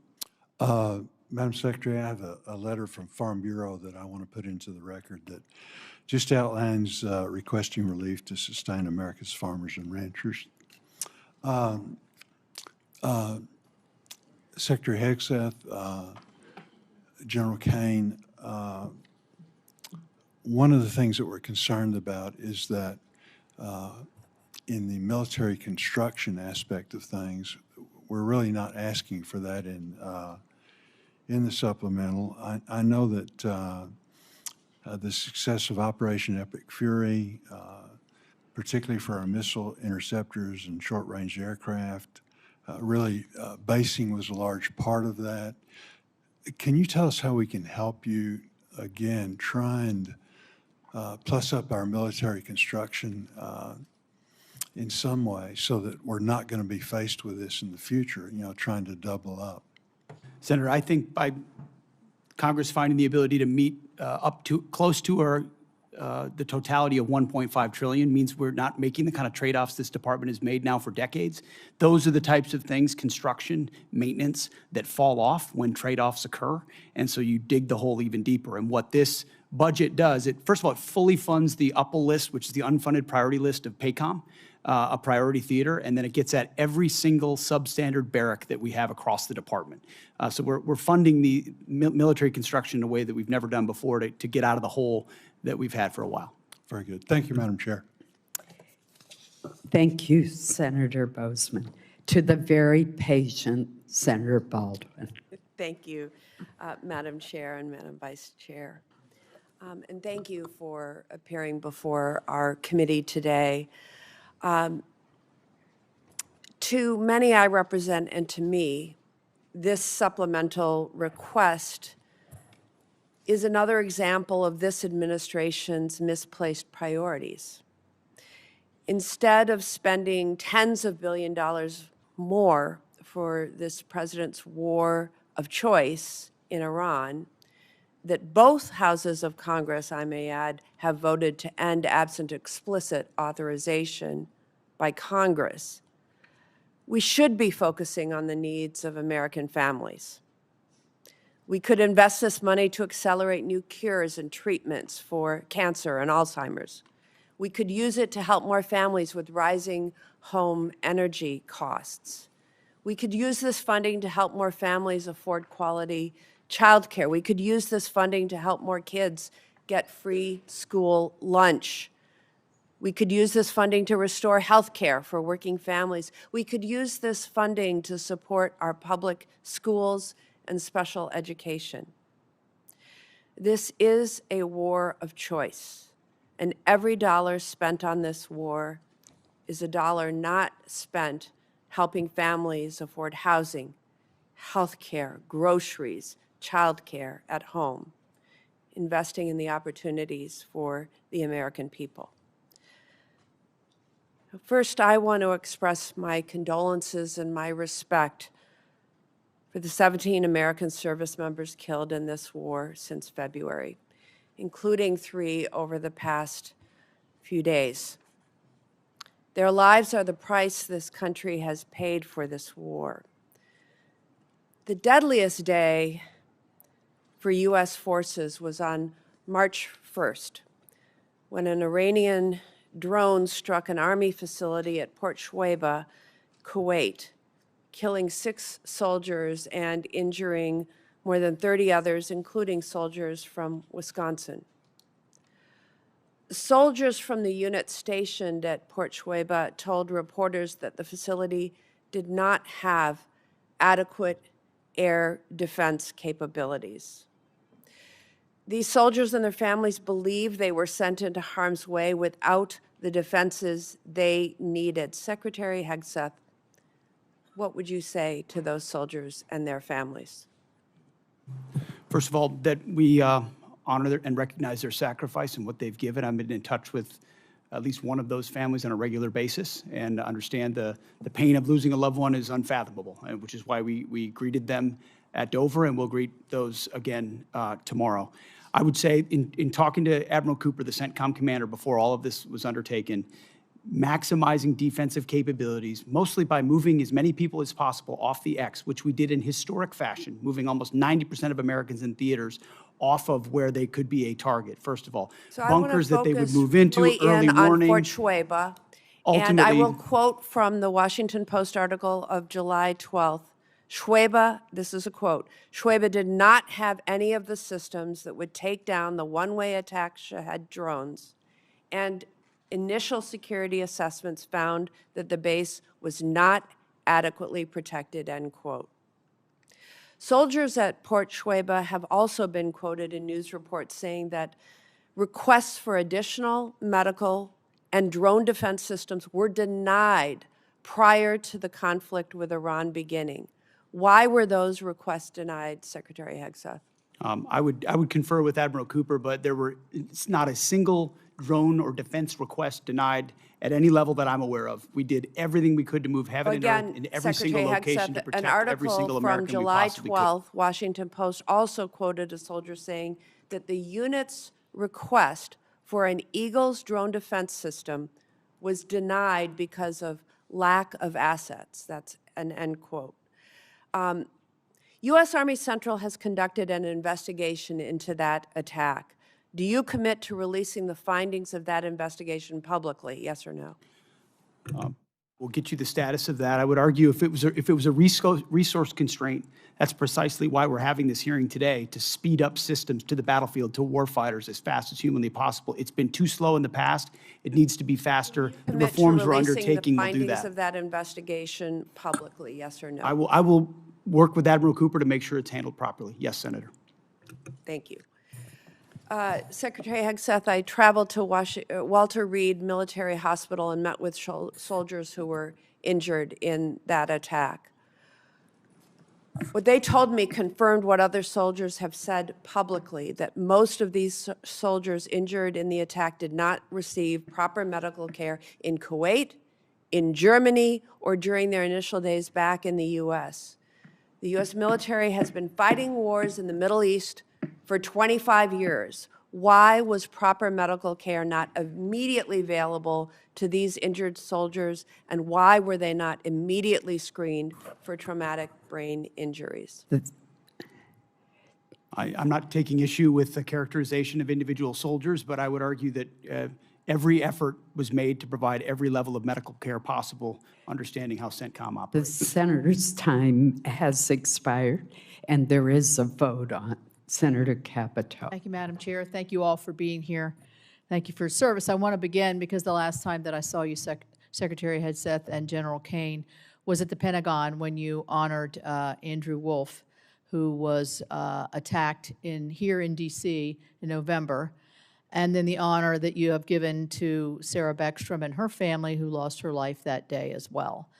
I know that you've been in constant contact with Andrew and his family, and you also know that the great faith that they have in the Lord above is what's really brought them to the point where they are now. So let's keep them all in his prayer.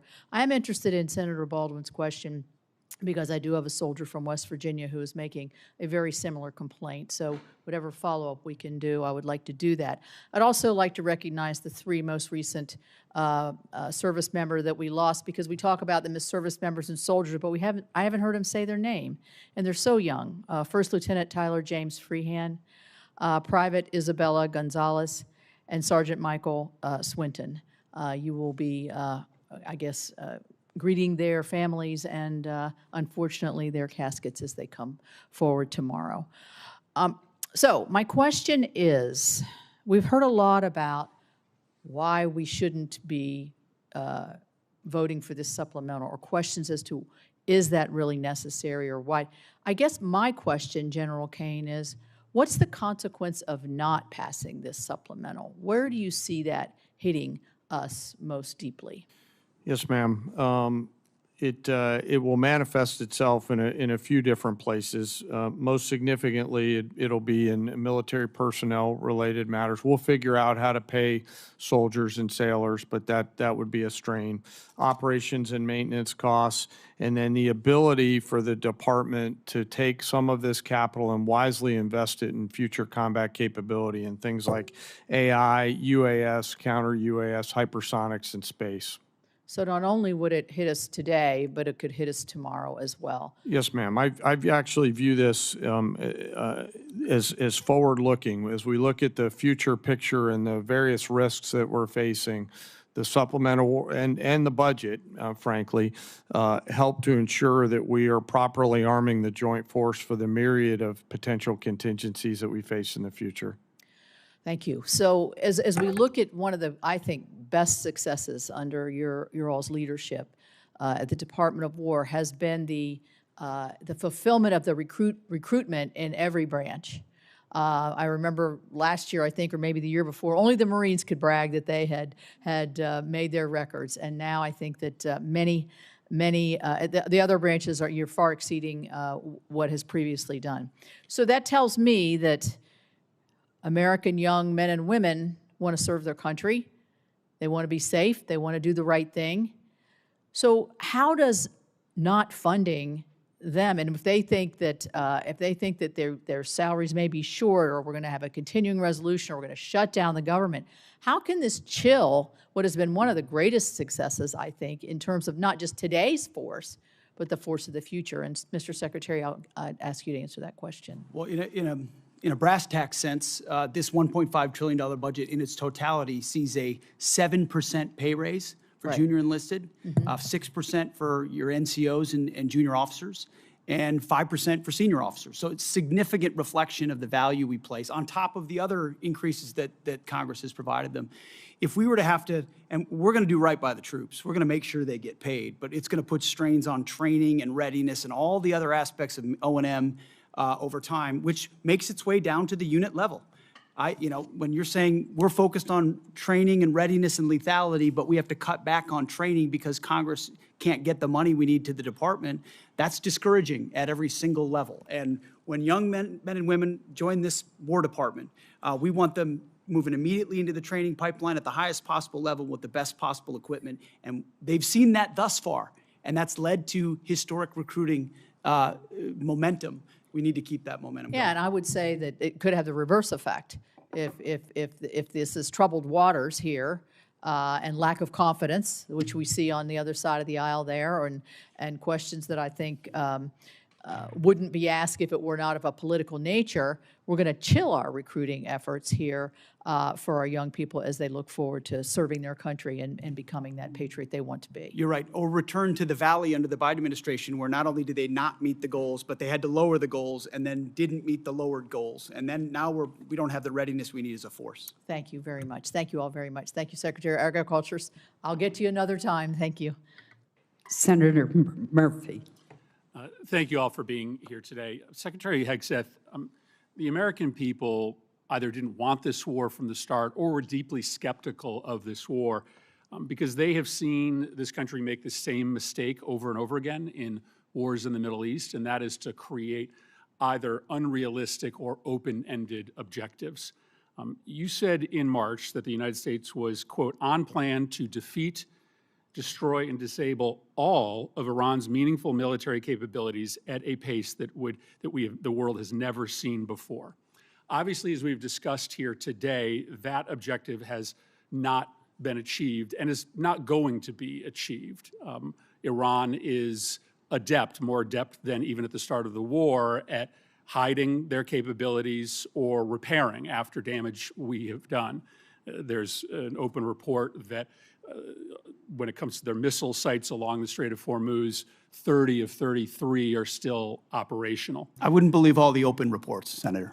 But I've also heard you say in this hearing that the objectives now seem to be more limited, than they were at the outset of the war, that this is about reopening the strait and this is about dismantling their nuclear capability. And the president, of course, has said himself that he thinks Iran has a right to a missile program. So my question is pretty simple. Is it correct that it is no longer a war objective to destroy all of their military capacities? This is what the president has said. Have our goals been simplified to reopening the strait and to getting into a negotiation over a nuclear program? Now, I don't think you have a realistic plan to do either of those things, but I think it's important for us to know what we're funding. Are the objectives much more limited today than they were when you made that statement in March? So I think the objectives have been consistent and clear from the beginning. And I would contrast it to North Korea, where a conventional buildup was used to hide a nuclear capability that eventually evolved to a point where it couldn't be contested. And what Iran continued to do, even after Midnight Hammer, was try to build that conventional capability to dare anyone to stop them from pursuing nuclear weapons. So getting after their conventional capabilities, missile launchers, defense industrial base, their Navy, was all part of it ensuring they can't blackmail us into pursuing a nuclear capability. Laser focused on Iran will never have a nuclear capability. That's the promise the president has made and that he will keep in every way. I think it's important. So it is still a war objective, either through military action or through a diplomatic agreement, to destroy and disable all of Iran's meaningful military capacities, including their missile program. As far as all, when we talked about that from the podium at the outset of this, we were talking about their defense industrial base. And if you look at the metrics of their ability to make more, that it's been overwhelmingly destroyed. Not everything, but overwhelmingly. Now, do they have missiles in underground bunkers because they're a terror state? Sure they do, and we've acknowledged that from the beginning. Yeah, but their capacity is less today than it's ever been They as a nation. obviously have significant capacity to effectively disrupt the entirety of the Middle East and oil flows out of the Middle East, and that's not going to change. Let me ask you one more question. This is a request for supplemental funding because you don't have the funding in your base budget to do what you need to do, which makes questions about the base budget relevant. There's been a lot of attention, Mr. Secretary, on the modernization of a luxury jet that was gifted to the president by the government of Qatar. Reports suggest that maybe as much as $1 billion in your base funding, an extraordinary amount of money, has been used for an upgrade, and the plane is back in the shop for a second upgrade. As far as I can tell, never before has an administration not made public the amount of money for an upgrade or a construction contract on a presidential airplane. Obviously, we don't need or want disclose the details of that upgrade, but never before have you withheld from Congress and the public the total amount of money. I think there are two really important questions here. One, will you make public the amount of money that you are spending to upgrade this plane? And two, can you commit to this Congress and this committee that the president isn't going to take this plane with him when he leaves office? The only thing more insulting to the taxpayers of spending money on a jet they don't need would be for the president to take it with him, to take it out of our military inventory when he leaves office. Say the Air Force has done an incredible job making that a capable jet that ultimately, but its capabilities and investment are classified and shouldn't be talked about in That's public not what I'm setting, asking. considering Will the you make security of the amount President of the money? United States. Will you disclose the amount of money publicly? I would imagine as part of the regular budget process, that's something that we would look at. And will you commit that the president will not take But you have this to look jet? at the classification level of certain things that are not devolved for reasons of national security. Will you commit that the president will not take this jet with him out of federal inventory when he leaves office? That's not a decision for necessarily me to make, and ultimately we're grateful to have it in the fleet for the Air Force to protect the President of the United States. That's a deeply Senator unsatisfactory Peters. answer to the American public. Senator Peters. Thank you, Mr. Chairman. Folks, welcome to the hearing today. I apologize. Is Senator Ossoff still here? Oh. I'm sorry. I went out of order. Senator Ossoff. I'll yield my time to Senator Ossoff. Thank you.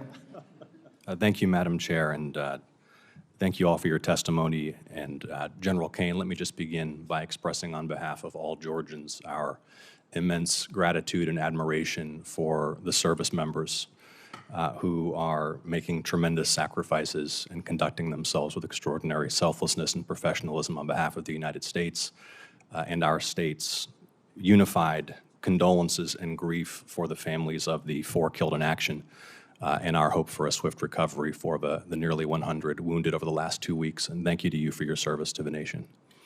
Mr. Hegseth, you're requesting roughly $68 billion for the department through this supplemental, correct? 67, yes. And yesterday, your department stated publicly, quote, U.S. forces struck Iranian military command centers, maritime capabilities, missile and drone launch sites, and air defense systems to degrade Iran's ability to continue attacking commercial vessels. That was a press release from your department. Is that a broadly accurate characterization of ongoing operations? That sounds broadly accurate, yes. On day 14 of this conflict, Mr. Secretary, day 14, nearly 5 months ago, you stated that Iran's military had been, quote, destroyed and, quote, made combat ineffective. That was on day 14 of the war. Was that an accurate statement? They didn't have a Navy any longer. It was completely sunk. Their missiles were buried underneath a lot of their underground facilities, and their defense industrial base has been almost completely destroyed. So as far as a military assessment of Iran's capabilities, it didn't mean by any stretch of the imagination absolute zero, but their capabilities Mr. Secretary, at the lowest level you they've been in a stated very that long time. on day 14 of this conflict, in the second week of the conflict, you stated that Iran's military had been, quote, destroyed and, quote, made combat ineffective. Was that an accurate statement? Yes or no? Iran's ability to challenge the United States of America at the level at which we're capable of. That's not what I asked you, Mr. Secretary. You said on day 14, Iran's military had been, quote, destroyed and, quote, made combat ineffective. Yes or no, was that an accurate statement? What the American military has Will you done answer to the the question? Iranian military is a historic military Will you defeat, answer the and question they're under ineffective oath? in that context. 3 weeks later, you declared victory. That was now nearly 4 months ago. 3 weeks after you'd already said Iran's military was destroyed and combat ineffective, you said, quote, Operation Epic Fury was a historic and overwhelming victory. You said Iran's military had been rendered, quote, combat ineffective for years to come. And you stated we had, quote, achieved every single objective. Were those accurate statements? It certainly was, on behalf of the men and women in uniform, a historic military victory over Iran. Had Iran's military been rendered, quote, combat ineffective for years to come? That was a statement that you made 4 months ago. They had 160 naval vessels You in Oh, need the to Blue answer the Water questions, Navy, Mr. and they're gone. Secretary. Their Air Force You is said 4 months completely ago. combat You ineffective, said and they don't 4 have a months defense ago. industrial base. Excuse So me, Mr. describe to me a Secretary. country that doesn't have an Air Force, a Navy, or a defense industrial base, and Mr. I will describe to Secretary. you a country that does not have an effective Mr. military. Secretary, you It can stated- lob missiles. Mr. Secretary, you stated missiles, 4 but it's months not a ago combat that effective Iran's military. military had been rendered, quote, combat ineffective for years to come. Has Iran's military been, for the last 4 months, combat ineffective? It's been set back not just years, but likely decades. You considering stated we it had, can't quote, build at the you level it did stated- before, and not you even stated close. It we had, doesn't mean it quote, doesn't have capabilities. Mr. Secretary, you stated we had, quote, achieved every single objective. Was that an accurate statement 4 months ago? The main objective of this was to ensure that Iran never gets a nuclear weapon. Their main sites were obliterated. We're watching over them, and we're holding them that issue. If they don't give them up at the table, there's other ways we can take them Early away. in the conflict Iran will on never day have a 3, nuclear Mr. weapon. Secretary, early in the conflict, day 3, you said one of those core objectives was to, quote, destroy the missile threat, and as you restated on day 5, to, quote, obliterate Iran's missiles and drones. Those were clearly and repeatedly stated core objectives of the campaign, which 4 months ago you declared had been completed victoriously with every single objective achieved. Were those objectives achieved 4 months ago? No one ever stated that every single missile was gone. Ultimately, combat ineffective means they're not able to dig them out of their UGFs and shoot Had at the us. missile It threat doesn't mean they been don't defeated have 4 underground months facilities ago? where they put missiles in them and hold on to them because they're the world's largest state sponsor of terrorism. So we never expected they would stop having capabilities to shoot. The question is at scale against an opponent like the United States of America, which went toe-to-toe with them and Iran couldn't. and You cannot stated on handle it. March 8th, day 9 of the war, on 60 Minutes, you assured the American people of Iranian surrender. Does that remain your prediction? Ultimately, Iran will never have a nuclear weapon to threaten the United States of America. That has been the objective, and it remains so. So just to review, you will not answer whether your statement made on the 14th day of the war that Iran's military had been, quote, destroyed and made combat ineffective was a truthful statement to the American people as you sit here and ask for tens of billions more The for the conflict. senator's time has Had a expired. historic and effective military campaign against the largest state sponsor of terrorism. Won't and will answer the ensure they question. never Senator get a nuclear weapon, Peters Senator. is recognized. Thank you, Madam Chair. And thank you to our witnesses here today. I want to begin by first echoing my colleagues' comments that we've heard throughout the hearing here and join them in mourning the loss of American service members who were killed in action these last few days. My thoughts are with their families, with a service member who remains missing, and with all those injured during the strikes. And I will continue to pray for their families. Secretary Hegseth, over the course of the war with Iran, I have repeatedly expressed concerns regarding the administration's lack of a winning strategy and repeated contradictions about the state of the war. It frankly doesn't help that you and your president continues to mislead the American people. You and the president have repeatedly said that the war, as we've heard over and over again, is almost over or already won. In fact, the president alone has said the war is almost over more than 30 times.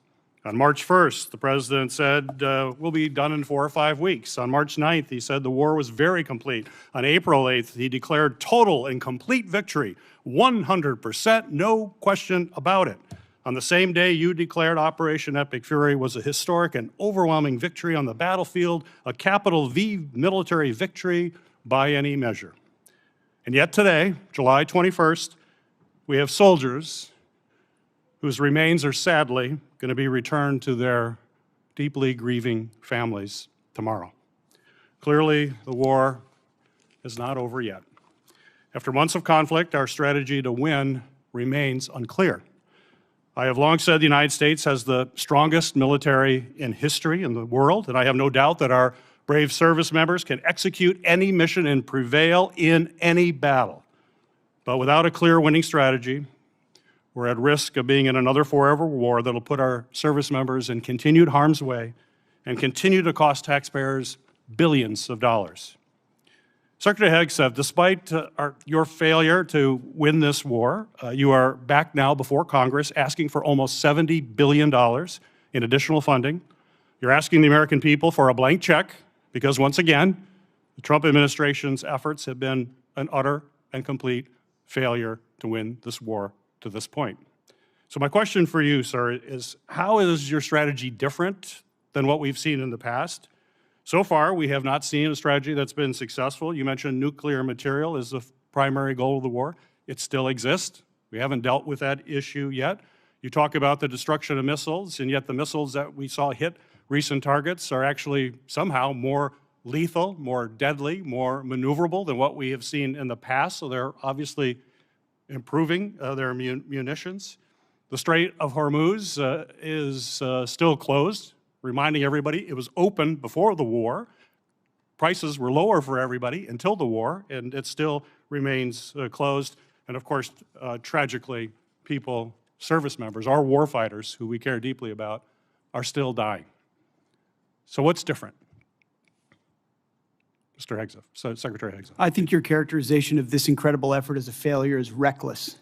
And I think it's irresponsible. And I think it smears the sacrifice of the troops that are out there making on behalf of the American people to ensure that Iran never gets a nuclear weapon. Shame on you and others who call this a quagmire and a failure, and then you want to turn around and say you support the warfighter. Either you do or you don't. Is the nuclear material still there, I can sir? get you a ticket out to CENTCOM and talk to what those Americans are doing, and how committed they are to this effort, and how they want to ensure that Iran never threatens their families with a nuclear weapon. That's the kind of intensity that our warfighters have about making sure that Iran isn't capable of doing that. Secretary Hegseth, if you listen to my comments, you would have heard me say how amazing our warfighters are. I heard failure. And the word heard, I heard exactly what you said. I will tell you how I use the word failure, because I use the word failure to their leaders. You, sir, are the failure, not the men and women who are on that front line, not the men and women who hold up their honor with distinction. But if there's a lack of a winning strategy, they're in harm's way. Their leaders have failed them. And that's what's happening. We have political leadership. You don't have a strategy. You don't have a long-term plan to actually win this war. Win the war. The men and women are going to be able to do it, but they need to have leadership. When will you show leadership? We have leadership. When will you show leadership? Why don't you leadership? show some leadership and stand up to your fellow Democrats who won't fund the troops, who stand and play partisan politics while you don't give us the money? You want to stand up here and talk about the troops? You won't show any political Secretary courage Hegseth. to actually fund our department because you have Trump derangement syndrome and can't actually commit to anything meaningful. So I put this on you, Senator. Secretary Hegseth, you have trillions, you have over $1 trillion. You're asking for $1.5 trillion. It's not a question of money. It's a question of leadership and understanding what it takes to actually win. Political cowardice of Democrats who won't fund the troops. Senator's time has expired. This will conclude our hearing. I want to thank our witnesses for being present and the committee for what has certainly been a vigorous discussion. For any senators who wish to submit additional questions for the record, those questions will be due in 7 days on Tuesday, July 28th by 5 p.m. I'm going to ask the Vice Chair if she has any final comments. I do very quickly, and thank you, Chair Collins. This was really an important discussion about the state of this tragic and disastrous war and how we should be spending Americans' tax dollars on families instead of this president's war of choice. Unfortunately, this hearing has done exceptionally little to justify the president's request or to instill confidence that this administration has an exit plan or a strategy to end the war. This war has cost us a lot. The last thing we should be doing is rubber stamping another $70 billion to help Trump keep it going. Thank you, Madam Chair. Well, Vice Chair Murray, I'm compelled to respond to your comments by pointing out that it is the duty of this committee to have a hearing when we have this kind of supplemental request. And so I do appreciate the think hearing. that your I do. comments was not appropriate. This hearing is now adjourned. Thank you.